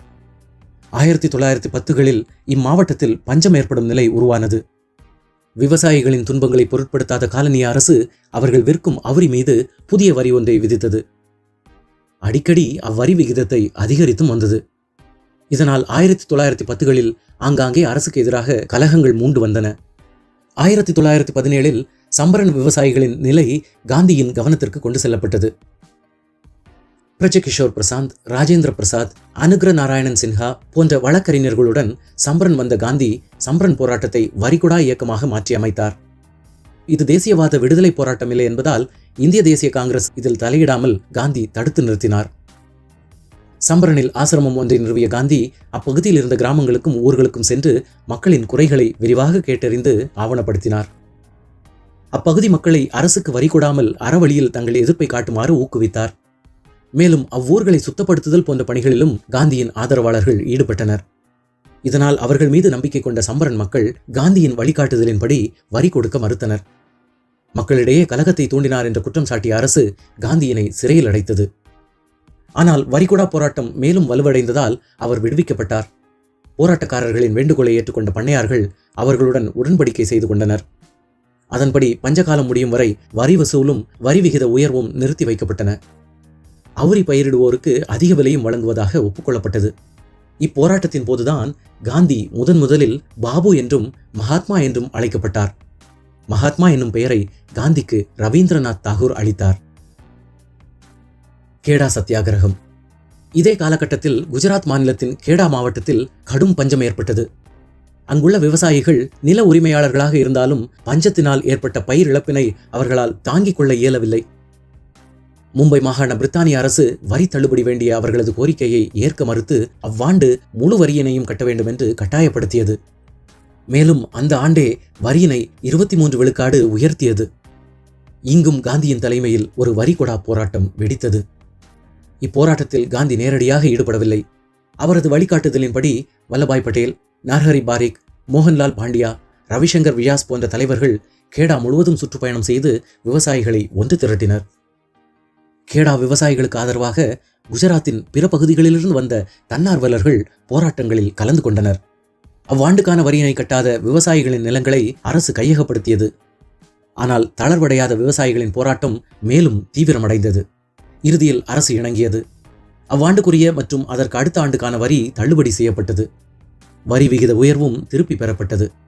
கைப்பற்றப்பட்ட நிலங்கள் அவற்றின் உரிமையாளர்களுக்கு திருப்பி அளிக்கப்பட்டன. ஒத்துழையாமை இயக்கம். ஒத்துழையாமை இயக்கம் என்பது இந்தியாவில் காலனிய அரசுக்கு எதிராக ஆரம்பிக்கப்பட்ட நாடளாவிய மக்கள் இயக்கமாகும். இந்திய விடுதலை போராட்டத்தில் இது ஒரு முக்கிய கட்டமாக கருதப்படுகிறது. காந்தியாலும் இந்திய தேசிய காங்கிரசாலும் முன்னெடுக்கப்பட்ட இவ்வியக்கம் செப்டம்பர் 1920 தொடங்கி பிப்ரவரி 1922 வரை தொடர்ந்தது. ரவ்லட் சட்டம் மற்றும் ஜாலியன் வாலாபாக் படுகொலைக்கு எதிராக குரல் கொடுக்கவும் 1919 இந்திய அரசு சட்டத்தில் இந்தியருக்கு வழங்கப்பட்டிருந்த குறைவான அதிகாரங்களை ஏற்க மறுத்தலை வெளிக்காட்டவும் காந்தி ஒத்துழையாமை இயக்கத்தை தொடங்கினார். இந்தியர்கள் காலனிய அரசுடன் அனைத்து செயல்பாடுகளிலும் ஒத்துழைக்க மறுத்தனர்.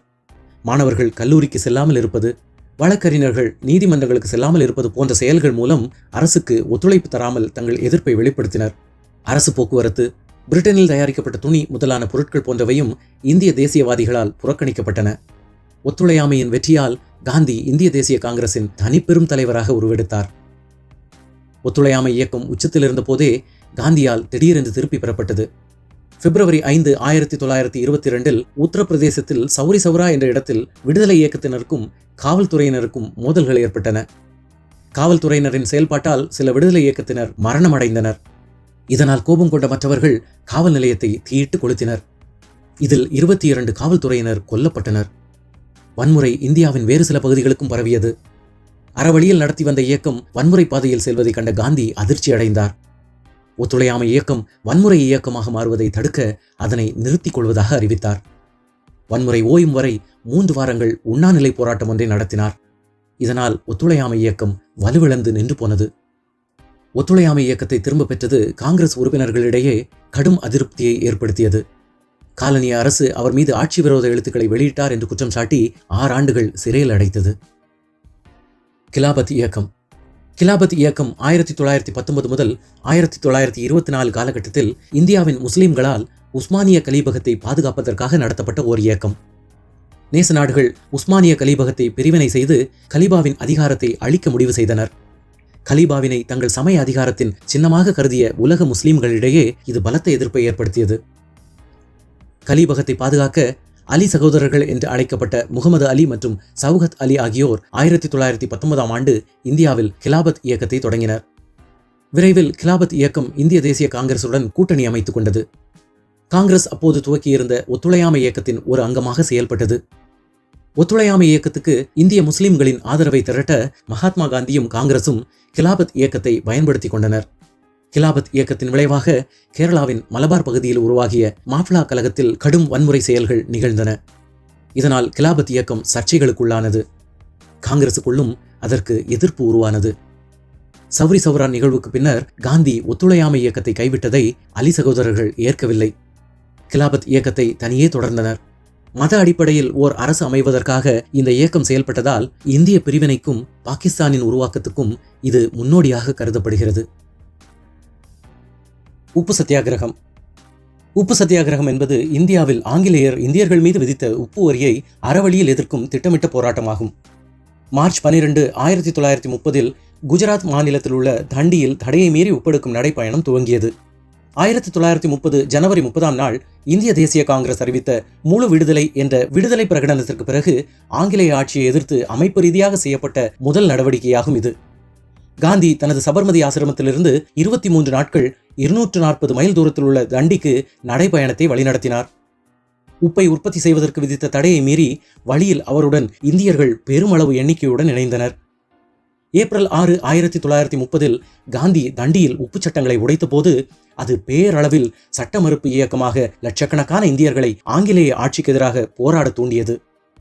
உப்பு சத்தியாகிரக பிரச்சாரம் காந்தியின் கோட்பாடான வன்முறையற்ற அறப்போர் என்ற அறநெறியை அடிப்படையாக கொண்டது. அதை அவர் உண்மை சக்தி என வரையறுத்தார். இந்திய தேசிய காங்கிரஸ் அதன் முக்கிய செயல்முறையாக சத்தியாகிரகத்தை தேர்வு செய்து ஆங்கிலேய ஆட்சியிலிருந்து இந்திய விடுதலையை வெல்லவும் அதற்கான நடவடிக்கையை அமைப்பாக்கம் செய்யவும் காந்தியை நியமித்தது. காந்தி 1882 ஆங்கிலேயர் விதித்த உப்பு சட்டத்தை சத்தியாகிரகத்தின் முதல் இலக்காக தேர்ந்தெடுத்தார். தண்டிக்கான உப்பு நடைப்பயணமும் தாரசனாவில் அறவழியில் போராடிய நூற்றுக்கணக்கான பொதுமக்களை பிரித்தானிய காவலர்கள் அடித்ததும் சமூக மற்றும் அரசியல் அநீதியை எதிர்த்து போராடுபவர்களின் மீதான சட்ட அநீதியாக எடுத்துக்காட்டியது. வெள்ளையனே வெளியேறு இயக்கம். வெள்ளையனே வெளியேறு இயக்கம் என்பது 1942 இந்தியாவில் ஆரம்பிக்கப்பட்ட ஒத்துழையாமை இயக்கமாகும். இவ்வியக்கம் மகாத்மா காந்தியின் இந்திய விடுதலைக்கான அழைப்பினை தொடர்ந்து ஏற்படுத்தப்பட்டது. இது ஆகஸ்ட் புரட்சி என்றும் அழைக்கப்படுகிறது. ஜூலை 1942 வார்தாவில் கூடிய காங்கிரசின் செயற்குழு வெள்ளையனே வெளியேறு இயக்கத்துக்கான ஆயத்தத்தை தொடங்கியது. அதையடுத்து ஆகஸ்ட் 8 மாநாட்டில் பேசிய மகாத்மா காந்தி செய் அல்லது செத்துமடி என்று முழங்கி வெள்ளையனே வெளியேறு இயக்கத்தை தொடங்கி வைத்தார். இதற்கு அடுத்த நாள் ஆகஸ்ட் 9, 1942 பெரும்பாலான காங்கிரஸ் தலைவர்களை ஆங்கில அரசு சிறைப்பிடித்தது. இதற்கு பின்னரே விடுதலை போராட்டம் பொதுமக்களின் போராட்டமாக உருவெடுத்தது. ஆனால் ஓராண்டுக்குள் காலனிய அரசு இவ்வியக்கத்தை ஒடுக்கிவிட்டது.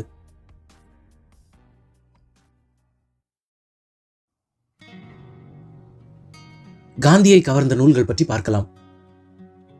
காந்தி தனது இளமை காலங்களில் கேட்டு அறிந்த நூல்களுள் முதன்மையானது ஹரிச்சந்திர நாடகம். இந்த கதை காந்தியை மிகவும் கவர்ந்தது. இந்த கதையில் வரும் ஹரிச்சந்திரன் கதாபாத்திரம் காந்தியின் இதயத்தில் மிகப்பெரிய தாக்கத்தை உருவாக்கியது. வாழும்போது ஒருபோதும் எதற்காகவும் பொய்யே சொல்லாத மனிதனாக வாழ்ந்த ஹரிச்சந்திரன் தன் மனைவி மற்றும் பிள்ளையை இழக்கும் தருவாயிலும் பொய்யே சொல்லாதவனாக இருந்தான். தன் மகனை இடுகாட்டில் எரிக்கும் நிலை வந்த போதும் அவன் தன் நேர்மையிலிருந்து ஒருபோதும் விலகாதவனாக இருந்தான் என்பது காந்தியை மிகவும் பாதித்தது. தன் வாழ்நாளில் நேர்மையாகவும் பொய் சொல்லாதபடி வாழ்வதிலும் காந்தி இளம் வயதிலேயே உறுதி மேற்கொள்ள இந்த நூல் அடிப்படை காரணமாக இருந்தது. காந்திக்கு அடுத்து பிடித்த நூல் பகவத்கீதை. பகவான் கிருஷ்ணர் அர்ஜுனனுக்கு குருஷேத்திர போர்க்களத்தில் அருளிய உபதேசங்களின் தொகுப்பான பகவத்கீதையில் சொல்லப்பட்ட பல்வேறு கருத்துக்கள் காந்தியை மிகவும் கவர்ந்தன. தன் வாழ்நாளில் பல்வேறு சூழல்களிலும் பகவத்கீதையின் கோட்பாடுகளை காந்தி பின்பற்றினார். குடும்ப உறவுகள் பொது வாழ்விற்கு இடையூறாக இருக்கக்கூடாது என்னும் கிருஷ்ணரின் அறிவுரையை காந்தி தன் வாழ்நாளெல்லாம் பின்பற்றினார். தனக்கு எவ்வளவு சோதனைகள் வேதனைகள் வந்த போதும் காந்தி வன்முறையை அறவே தன் வாழ்வில் நுழையவிடாமல் பார்த்துக்கொள்ள பகவத்கீதையின் சாராம்சங்கள் பெரிதும் துணையாக இருந்தது. மகாத்மா காந்தி தென்னாப்பிரிக்காவின் ஜோஹனஸ்பர்கிலிருந்து டர்பனுக்கு தொடர்ந்தில் பயணிக்கும் போது ஜான் ரஸ்கின் எழுதிய கடையனுக்கும் கடை தேற்றம் என்னும் நூலை படித்து முடித்த போது அவரது வாழ்க்கை பாதையையே மாற்றிவிட்டது. இந்நூலின் தாக்கத்தால் காந்திக்கு சமுதாய பணிகள் மீது ஆர்வம் ஏற்பட்டது. இதனால் காந்தி சமூக தொண்டு செய்வதில் அதிகம் ஈர்க்கப்பட்டார். எல்லோருக்கும் எல்லாம் கிடைக்க வேண்டும் என்ற கருத்தை வலியுறுத்தும் ஜான் ரஸ்கின் எழுதிய இந்நூல் பின்னாளில் காந்தியடிகள் சர்வோதயம் அமைப்பை நிறுவ தூண்டியது. ஜான் ரஸ்கின் எழுதிய அன் டு திஸ் லாஸ்ட் நூலை காந்தியடிகள் குஜராத்தி மொழியில் மொழிபெயர்த்து வெளியிட்டார். காந்தியை கவர்ந்த மற்றொரு வெளிநாட்டு எழுத்தாளர் லியோ டால்ஸ்டாய். லண்டனிலிருந்து டால்ஸ்டாயிற்கு கடிதம் எழுதும் போது காந்தியின் வயது 40. அப்போது டால்ஸ்டாயின் வயது 81. டிரான்ஸ்வாலில் நடக்கும் காலனிய ஒடுக்குமுறைகளை டால்ஸ்டாயிற்கு கவனப்படுத்த வேண்டும் என்பதுடன் அவரது A Letter to Hindu என்ற கடிதத்தை மொழியாக்கம் செய்து வெளியிடும் உரிமையை பெறவே காந்தி கடிதம் எழுதினார். A Letter to Hindu தாரக்நாத் தாஸிற்கு எழுதப்பட்ட கடிதம். அதில் இந்திய விடுதலை அஹிம்சையான வழியில்தான் சாத்தியம் என்று டால்ஸ்டாய் குறிப்பிட்டிருந்தார். காந்தியை அது வெகுவாக ஈர்த்தது. காந்தியையும் டால்ஸ்டாயையும் இணைத்த புள்ளி பைபிள். இயேசுவின் மலைப்பிரசங்கத்தை இருவருமே ஆழ்ந்து படித்திருக்கிறார்கள். அன்பை போதிக்கும் பிரசங்கம் என இருவரும் வியந்து போற்றுகிறார்கள். அந்த பிரசங்கத்தின் வழியே நடக்க விரும்பும் நானும் ஒரு கிறிஸ்துவனே என காந்தி கூறியிருக்கிறார். காந்தி பைபிளில் வரும் மலைப்பொழிவு பிரசங்கத்தை பெரிதும் விரும்பினார். அஹிம்சை மற்றும் மற்றொரு கன்னத்தையும் காட்டுதல் போன்ற இயேசுவின் கொள்கைகள் காந்தியை மிகவும் கவர்ந்தன. கிறிஸ்துவின் அன்பு வழியை டால்ஸ்டாய் முன்னெடுக்கிறார் என்றே காந்தி கருதினார். உண்மையில் தனது கடைசி வருஷங்களில் டால்ஸ்டாய் அப்படியான ஒரு நிலைப்பாட்டினை தான் முன்னெடுத்து வந்தார். தனது சொத்துக்களை குடியானவர்களுக்கு பிரித்து கொடுத்தார். அவரை திருச்சபை மத விலக்கம் செய்திருந்த போதும் பைபிளுக்கு புதிய விளக்கம் தருபவராக இருந்தார் டால்ஸ்டாய்.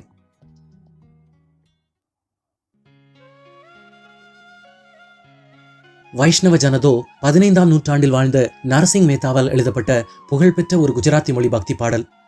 அண்ணல் காந்தியடிகளால் பெரிதும் விரும்பப்பட்ட ஒரு பாடல். பிறர் படும் துயரை தனதென கருதுபவன் எவனோ அவனே உண்மையான வைஷ்ணவன் என்பது இப்பாடலின் பல்லவியின் பொருள். மதுரை சண்முக வடிவு சுப்புலட்சுமி உள்ளிட்ட இந்தியாவின் சிறந்த இசைக்கலைஞர்கள் பலரும் இப்பாடலை பாடியுள்ளனர். காந்தி ஜெயந்தி மற்றும் காந்தி நினைவு நாள் ஆகிய விழாக்களில் இப்பாடல் பாடப்படுகிறது.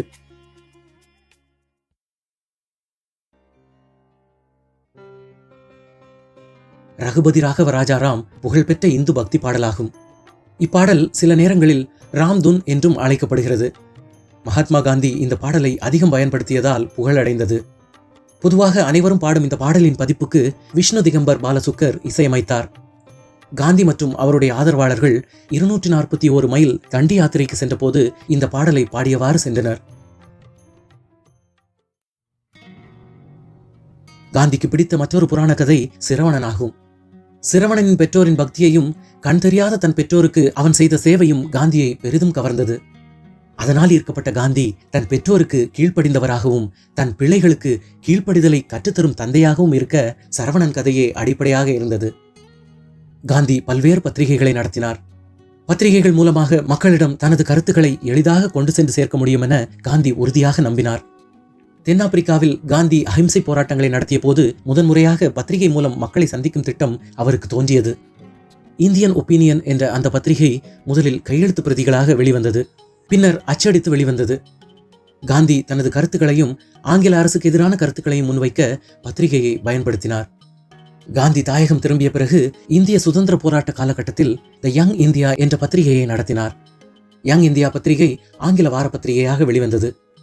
1919 ஆண்டு முதல் 1932 வரை த யங் இந்தியா பத்திரிகை காந்தியால் வெளியிடப்பட்டது.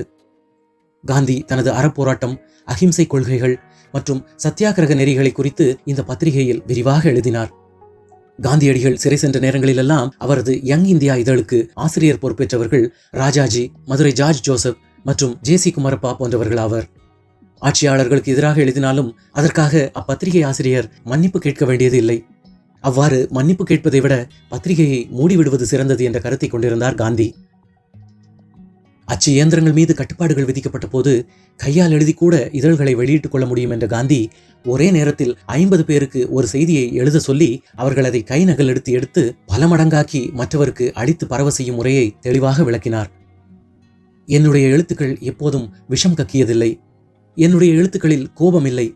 சமய நெறிகளுக்கு மாறாக நடப்பதில்லை. ஆட்சியாளர்களுக்கு பகைமை சூடுவதன் மூலம் வெற்றி அடையலாம் என்று நம்பவில்லை. இந்த உலகில் அன்பு நிலைத்திருப்பதால் எந்த தனி மனிதரின் மீதும் வெறுப்பு இல்லை என காந்தி கூறினார். மேலும் இந்துக்களோ, இஸ்லாமியர்களோ, குஜராத்திகளோ, தமிழர்களோ அல்லது வங்கத்தினரோ அவர்களுக்கு இடையில் உள்ள வேறுபாடுகள் களையப்பட வேண்டும் என்றார் காந்தி. காந்தி வெளியிட்ட மற்றொரு பத்திரிகை தி ஹரிஜன்.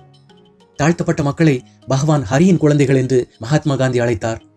பிரிட்டிஷ் ஆட்சி காலத்தில் மகாத்மா காந்தி எரவாடா சிறையில் இருந்த போது 1932 11 பிப்ரவரி முதல் ஹரிஜன் என்னும் பெயர் தாங்கிய வாராந்திர செய்தித்தாளை குஜராத்தியிலும் ஆங்கில மொழியிலும் வெளியிட்டார். மேலும் ஹரிஜன சேவகன் என்னும் வாராந்திர செய்தித்தாளை ஹிந்தி மொழியிலும் வெளியிட்டார். ஹரிஜன் பத்திரிகை தாழ்த்தப்பட்டோர்களின் சமூக, பொருளாதார, கல்வி பிரச்சனைகளை மையப்படுத்தி செய்திகள் வெளியிட்டது. இது தவிர காந்தி நவஜீவன், ஹரிஜன் சேவக் மற்றும் ஹரிஜன் பந்து ஆகிய இதழ்களின் ஆசிரியர் பொறுப்புகளையும் ஏற்றுக்கொண்டார். சத்திய சோதனை என்பது காந்தி எழுதிய அவருடைய வாழ்க்கை வரலாற்று நூலாகும். தன்னுடைய வாழ்வு முழுவதும் ஓர் ஆய்வாளனின் ஆய்வு பயணம் போல என குறிப்பிட்டிருக்கும் காந்தி தன் வாழ்க்கையை ஒரு திறந்த புத்தகம் என்றும் குறிப்பிட்டிருக்கிறார். தம் வாழ்வின் மறக்க இயலாத பகுதிகளை சமூகத்திற்கு ஞாபகப்படுத்த வேண்டிய பாடங்களாக குறிப்பிட்டுள்ளார். அவை யாவும் சத்தியத்திற்கு ஏற்பட்ட சோதனைகள் என்பது அவர் எண்ணம். அதனால் இந்நூலுக்கு சத்திய சோதனை என்று அவர் பெயர் வழங்கியுள்ளார்.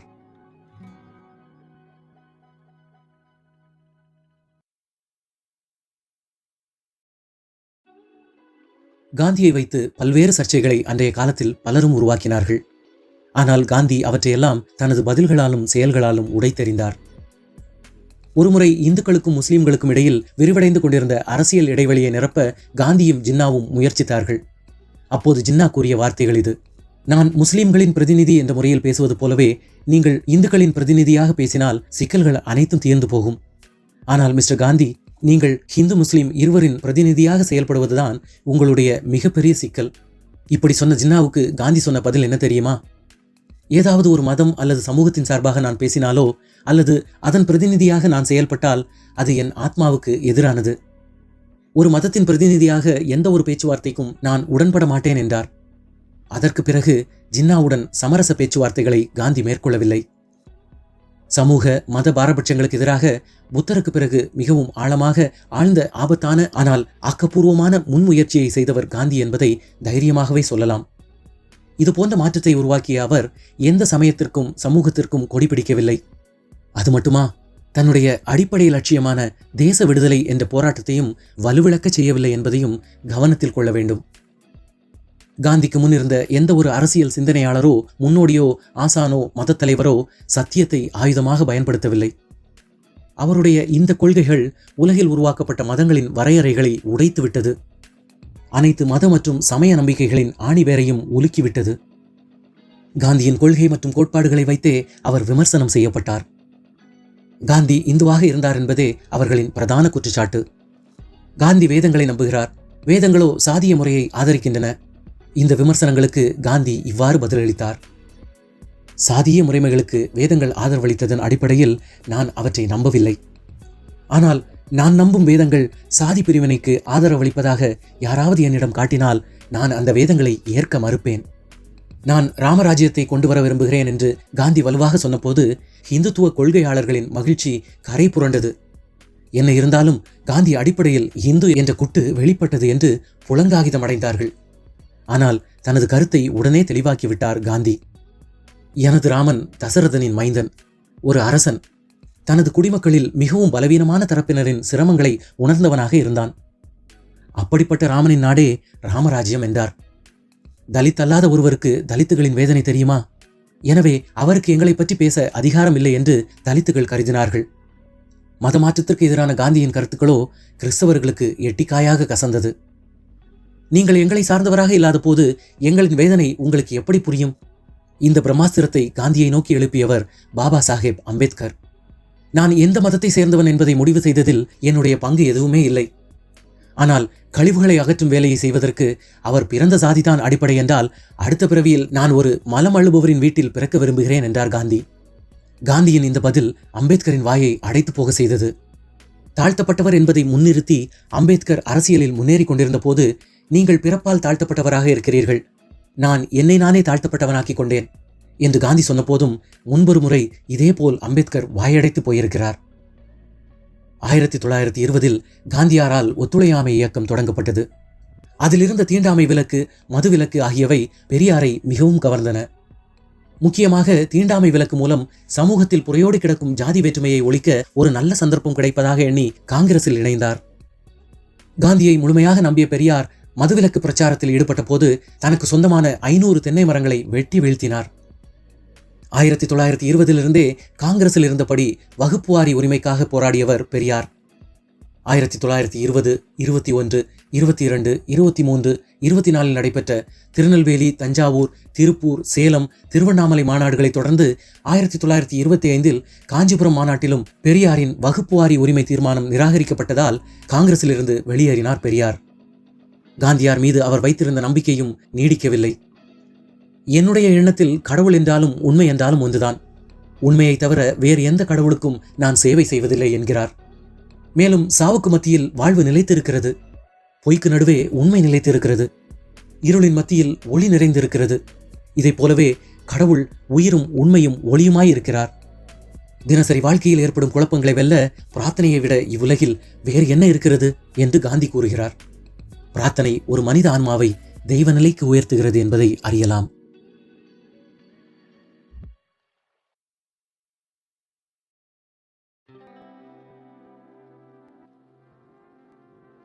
வெள்ளையனே வெளியேறு இயக்கமும் நேதாஜி சுபாஷ் சந்திர போஸின் இந்திய தேசிய இராணுவமும் கொடுத்த அழுத்தங்கள் காலனி ஆதிக்க அரசிற்கு பெரிய தலைவலியை கொடுத்திருந்தது.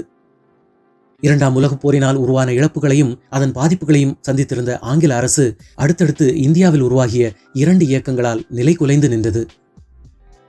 இந்தியாவின் கடைசி வைஸ்ராயும் முதல் கவர்னர் ஜெனரலுமான மவுண்ட்பேட்டன் பிரபு முன்வைத்த சில தீர்மானங்களை காந்தி ஏற்க மறுத்தார். முகமது அலி ஜின்னா போன்ற தலைவர்கள் தேசத்தை 2ஆக பிரித்து விடுதலை வழங்க வேண்டும் என்ற கோரிக்கையை முன்வைத்தனர். காந்தி இந்தியாவை 2ஆக பிரிப்பதை ஏற்க மறுத்தார். நாடு விடுதலை பெறுவது உறுதியான நிலையில் சுதந்திரத்திற்கான வேட்கை பலருக்கு மகிழ்ச்சியையும் உற்சாகத்தையும் ஏற்படுத்திய அதே நேரத்தில் சிலருக்கு அது தொடர்பான கவலைகளும் நடைமுறை சிக்கல்களும் அழுத்தங்களை ஏற்படுத்தின. நீண்ட போராட்டங்களுக்கு பின்னர் விடுதலை வேள்வியில் பலரின் உயிர்கள் ஆகுதியாக்கப்பட்டு பல்வேறு விதமான தியாகங்களுக்கு பின்னர் ஆங்கிலேயரிடமிருந்து இந்தியா விடுதலை அடையப் போகிறது. என்று தனியுமோ இந்த சுதந்திர தாகம் என்று ஏங்கி தவித்தவர்களுக்கு பிரிவினை என்பது தற்போது எட்டிக்காயாய் கசந்தது.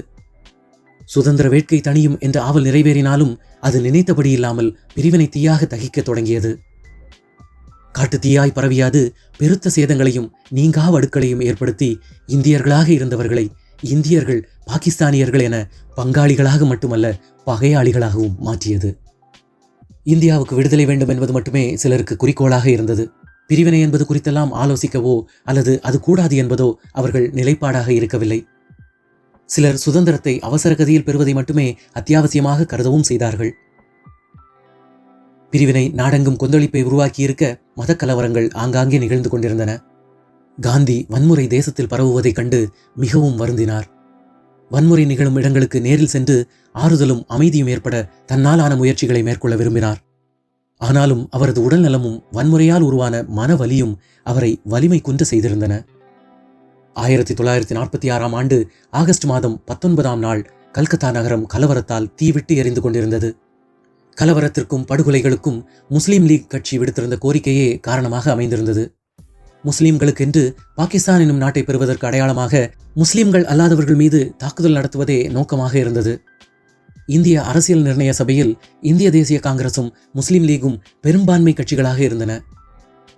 ஆங்கில அரசாங்கம் இந்தியாவிற்கு சுதந்திரம் வழங்கி அதிகாரத்தை ஒப்படைக்கும் வேளையில் இந்தியா பாகிஸ்தான் என்று இரு நாடுகளாக பிரிப்பது என்று ஆங்கில அரசின் முன்வரைவு தெரிவித்தது. அதை காங்கிரஸ் கட்சி முற்றிலுமாக நிராகரித்தது. ஆனால் முஸ்லிம் லீகின் தலைவராக இருந்த முகமது அலி ஜின்னா அதை மனமாற வரவேற்று ஆதரித்தார். அவ்வாறு நாட்டை இரண்டாக பிரித்து சுதந்திரம் வழங்காவிடில் அத்தகைய தனி நாட்டை நாங்களே போராடி பெற்றுக்கொள்வோம் என்றும் அவர் அறிவித்தார். அதற்கு முன் நடவடிக்கையாக 1946ஆம் ஆண்டு ஆகஸ்ட் மாதம் 16ஆம் தேதியை முஸ்லீம்களுக்கு தனி நாடு வென்றெடுக்கும் நாளாக அறிவித்தார். இதற்கென்று குழுக்களை உருவாக்கி முஸ்லீம் லீகின் முடிவு குறித்து விளக்கம் கொடுக்கப்பட்டது. வங்காளத்தின் மக்கள் தொகையில் சுமார் 56% பேர் முஸ்லீம்களாக இருந்தனர். மேலும் முஸ்லீம் லீக் அங்கு அதிகாரத்தில் இருந்தது. ஆகஸ்ட் 16ஆம் தேதி துவங்கி 72 மணி நேரத்தில் 4000 பேர் கலவரத்தில் கொல்லப்பட்டனர். சுமார் 1 லட்சத்துக்கும் மேற்பட்டோர் வீடுகளையும் உடைமைகளையும் இழந்து அனாதைகளாக ஆகினர். வன்முறை கட்டுப்பாடற்று கொழுந்துவிட்டு எரிந்தது. நவகாளி, பீகார், உத்தரப்பிரதேசம் மற்றும் பஞ்சாபிலும் கலவரம் கட்டுக்கடங்காமல் பரவியது. இந்து மதத்தினர் வாழ்ந்த கிராமங்களில், முக்கியமாக நவகாளி மாவட்டம் மற்றும் திப்பராவில் கொலை, வல்லுறவு, குடும்பங்களை சிதைத்தல், சொத்துக்களை சூறையாடுதல், கிராமங்கள் ஒட்டுமொத்தமாக கொளுத்தப்படுதல் போன்ற வன்முறை நிகழ்வுகள் அரங்கேறின. காந்தி நேரடியாக நவகாளி மற்றும் அதை சுற்றியுள்ள பகுதிகளுக்கு சென்று பாதிக்கப்பட்ட மக்களை சந்தித்தார். அவர்களுக்கு ஆறுதலும் உதவியும் செய்த காந்தி பாதிக்கப்பட்ட மக்களுடனேயே தங்கினார். பிரிவினையின் பாதிப்பு ஏற்பட்ட இடங்களுக்கு சென்ற காந்தி மக்களின் துக்கத்தை பகிர்ந்து கொண்டார். பிரார்த்தனை மற்றும் ஆதரவான பேச்சுக்களின் மூலம் கொழுந்துவிட்டு எறிந்த பிரிவினை தீயின் தாக்கத்தை மட்டுப்படுத்த முயற்சித்தார். எதிர்காலத்தில் மக்கள் ஒற்றுமையுடன் வாழ்வதற்கான வழிமுறைகளை சிந்தித்தார். மதவெறி என்னும் கடும் போக்கிலிருந்து விலகி மனிதாபிமான பாதையை மக்கள் பின்பற்ற வேண்டும் என்று செல்லும் இடமெல்லாம் போதித்தார். கராச்சியின் கலவரம் பீகாரில் பிரதிபலித்தால் நவகாளியின் வன்முறைகளை கொல்கத்தா எதிரொலித்தது. பேரழிவு பல பக்கங்களிலும் பரவி பேரிடரை ஏற்படுத்தியது. சுதந்திர தாகம் கொண்டு ஆவலுடன் காத்திருந்தவர்களுக்கு கொடுக்கப்பட்ட விடுதலை என்ற அருமருந்து பிரிவினை என்ற தீயாய் தகித்தது. தீயிடத் தூண்டியவர்கள், தீயை மூட்டியவர்கள், தீயால் பாதிக்கப்பட்டவர்கள் என பல்வேறு தரப்பினரும் காந்தியிடம் வந்து நின்றார்கள். எரிக்கப்பட்டது இந்துவாக இருந்தாலும், தீயில் மடிந்தது இஸ்லாமியராக இருந்தாலும், சிதைக்கப்பட்டது சீக்கியராக இருந்தாலும் காந்தியின் மனம் வெந்து வெதும்பியது. வன்முறையை தனது சொந்த தோல்வியாகவே கருதி வெதும்பினார் காந்தி. ஆகஸ்ட் 15, 1947ஆம் ஆண்டு புதுடில்லி விழாக்கோலம் பூண்டிருந்தது. வண்ண விளக்குகளாலும் அலங்கார வளைவுகளாலும் நகரமே ஜொலித்துக் கொண்டிருந்தது. இந்தியாவிற்கு சுதந்திரம் கிடைத்திருந்தது. பண்டித ஜவஹர்லால் நேரு சுதந்திர இந்தியாவின் முதல் பிரதமராக டெல்லியில் இந்திய தேசிய கொடியை ஏற்றி சுதந்திரம் பெற்றதை அறிவித்தார். ஆனால் 3 தசாப்தங்களாக விடுதலைக்காக போராடிய அந்த முதிர்ந்த மனிதர் அங்கு இல்லை. சுதந்திர இந்தியாவில் தேசிய கொடி பட்டொளி வீசி பறப்பதை பார்க்க அந்த மனிதர் அங்கு இருக்கவில்லை. காந்தி நவகாளி வன்முறையால் ஏற்பட்ட தீயை அணைக்கும் முயற்சியில் ஈடுபட்டுக் கொண்டிருந்தார். கல்கத்தாவில் தாழ்த்தப்பட்ட இனத்தை சேர்ந்த முஸ்லிம்கள் வாழ்ந்த ஹைதரி மஹால் என்ற இடத்தில் தங்கியிருந்த காந்தி வன்முறையை முடிவுக்கு கொண்டு வர பெரும் சிரத்தை மேற்கொண்டிருந்தார். முஸ்லீம் லீக் கட்சியை சேர்ந்த தலைவரை தொடர்பு கொண்ட காந்தி நவகாளியில் இருக்கும் முஸ்லிம்கள் அங்கிருக்கும் இந்துக்களின் பாதுகாப்பை உறுதி செய்ய வேண்டும் என்று கேட்டுக்கொண்டார். அதன்படி அந்த தலைவர் தந்தி அனுப்பி அங்கு வாழும் முஸ்லிம்கள் இந்துக்களின் பாதுகாப்பிற்கு இருக்க வேண்டும் என்று குறிப்பிட்டார். ஆனால் இந்து மகாசபை இளைஞர்கள் காந்தியின் வேண்டுகோளை நிராகரித்தனர். ஓராண்டுக்கு முன்பு முஸ்லிம்கள் நடத்திய கோரச் செயல்களுக்கு பாடம் புகட்ட காந்தி தடையாக நிற்பதாகவும் அவர் முஸ்லிம்களை பாதுகாக்க முயற்சிப்பதாகவும் குற்றம் சாட்டினர். காந்தியின் நீண்ட போராட்டங்களுக்கு பிறகு வன்முறை முடிவுக்கு கொண்டு வரப்பட்டது. இந்துக்களும் முஸ்லிம்களும் பரஸ்பரம் அமைதியை மேற்கொள்ள உறுதியளித்தனர். நவகாளி வன்முறைகள் முடிவுக்கு வந்த சில தினங்களுக்குள் மற்றொரு பிரச்சனை பூதாகரமாக கிளம்பியது. அது இந்தியாவின் மீது படிந்த மாபெரும் கரையாக இன்றும் உள்ளதை மறுக்கவே முடியாது. சுதந்திர இந்தியாவின் முதல் ஒன்றிய அமைச்சரவை செய்வதறியாது திகைத்தது. நாடெங்கும் பரவி வரும் அந்த பிரச்சனையை எதிர்கொள்ள காந்தியின் உதவியை அவர்கள் நாடினர். உடனே புதுடில்லிக்கு கிளம்பி வருமாறு காந்திக்கு அழைப்பு விடுக்கப்பட்டது. வேலூர் வழியாக செல்லும் ரயிலில் காந்தி கிளம்பினார். வேலூரை விட்டு ரயில் கிளம்பிய சிறிது நேரத்திலேயே காந்தி நடக்கும் சம்பவங்களை உணரத் துவங்கினார். அனைத்து செயல்பாடுகளும் தரிகட்டு போயிருந்தன. காந்தியை அழைத்து செல்ல ரயில் நிலையத்திற்கு வந்திருந்த சர்தார் படேலின் முகம் இறுகி கிடந்தது. கடினமான போராட்ட நாட்களில் கூட புன்சிரிப்பு தவழும் படேலின் முகம் இரும்பாக இறுகி போயிருந்தது. விரக்தியுடன் நின்ற அவருடன் காந்தியை பார்க்க ஏங்கி கிடக்கும் வேறு யாருமே வரவில்லை. அதுவே நிலைமையின் தீவிரத்தை உணர்த்தி கவலையை அதிகரிக்க செய்தது. காரில் ஏறி அமர்ந்தவுடன் காந்தியிடம் கவலைகளை கொட்டி தீர்த்தார் பட்டேல். காந்தி வழக்கமாக தங்கும் வால்மீகி குடியிருப்புக்கு அவர் அழைத்து செல்லப்படாமல் பிர்லா பவனில் தங்க வைக்கப்பட்டார். பிரதமர் நேருவும் அங்கே வந்து சேர்ந்தார். ரோஜாவைப் போல் மலர்ந்த முகத்துடன் காணப்படும் நேருவின் முகம் வாடிப்போயிருந்தது. சினத்தில் சிவந்திருந்த அவரது முகத்தில் கலவரங்கள் கவலை ரேகைகளை ஏற்படுத்தியிருந்தன. பாபுவிடம் ஒரே மூச்சில் கலவர கவலைகள் அனைத்தையும் கொட்டி தீர்த்தார் பிரதமர். வன்முறை, கலவரம், கொள்ளை, சூறையாடல், படுகொலை, ஊரடங்கு உத்தரவு என தலைநகரின் தலையாய பிரச்சனைகளை பட்டியலிட்டார் நேரு. உணவுப் பொருட்கள் இல்லாமல் தவிக்கும் மக்களின் நிர்கதி மக்களின் மனதை மறத்து போகச் செய்தது. தலைநகரில் இப்படி என்றால் பாகிஸ்தானில் இருக்கும் இந்துக்களின் நலனை பாதுகாப்பது எப்படி என்ற கவலை அனைவர் முகத்திலும் தெரிந்தது. சமாதானத்திற்கான அனைத்து முயற்சிகளையும் அரசுடன் இணைந்து காந்தியும் மேற்கொண்டார். அதோடு பிரார்த்தனை கூட்டங்களையும் தொடர்ந்து நடத்தி வந்தார். தினசரி பிரார்த்தனை கூட்டத்தில் சமாதானத்தை வலியுறுத்தினார். வானொலியில் உரையாற்றினார். ஆனால் அவரது முயற்சிகள் கலவரத்தீயை அணைக்க போதுமானதா என்பது கேள்விக்குறியானது. பாகிஸ்தானிலிருந்து வெளியேறும் இந்துக்கள் மற்றும் சீக்கியர்களின் எண்ணிக்கை குறையவில்லை. பாதிக்கப்பட்டவர்கள் இரத்தத்திற்கு இரத்தம் என்று வெறி கொண்டனர். வெறியின் முன் சமாதானமோ நியாய தர்மங்களோ எடுபடவில்லை. கலவரத்தின் களத்தில் நின்ற அப்பாவிகளும் வன்முறையாளர்களும் காந்தியின் சமாதான பேச்சை வெட்டி பேச்சாகவே நினைத்தார்கள். பாகிஸ்தானுக்கு காந்தி அளித்த தார்மீக அழுத்தம் அவர்களுக்கு புரியவில்லை. மக்களை பாதுகாப்பதாக ஜின்னா அளித்த வாக்குறுதிகளை காந்தி நினைவூட்டினார். இந்தியாவும் பாகிஸ்தானும் தங்கள் வாக்குறுதிகளை நிறைவேற்றும் என்று காந்தி உறுதியாக நம்பினார். பிரிவினையின் போது இரு நாடுகளுக்கும் சொத்துக்கள் பிரிக்கப்பட்ட போது பாகிஸ்தானுக்கு இந்தியா கொடுப்பதாக ஒப்புக்கொள்ளப்பட்ட 75 கோடி ரூபாயில் 20 கோடி ரூபாய் முதல் தவணையாக கொடுக்கப்பட்ட நிலையில் நிலுவைத் தொகையான 55 கோடி ரூபாய் கொடுக்க வேண்டும் என்று காந்தி வற்புறுத்தினார். தனது வாக்குறுதியை நிறைவேற்ற காந்தி யாரை வேண்டுமானாலும் எதிர்க்க தயாராக இருந்தார். தன்னுடைய விருப்பத்திற்கு எதிராகவும் அவர் செயல்பட்டார் என்பதுதான் குறிப்பிடத்தக்கது. அதற்கு அவர் தனது ஆத்ம பலத்தையும் தார்மீக வலிமையையும் பயன்படுத்தினார். உலகம் வாழ்க, அமைதி ஓங்குக என்று காந்தி குரல் கொடுத்த அதே நேரத்தில் காந்தி ஒழிக என்ற முழக்கத்தை பிரிவினையின் கொடுமைகள் எழுப்பியது காலத்தின் கோலம்.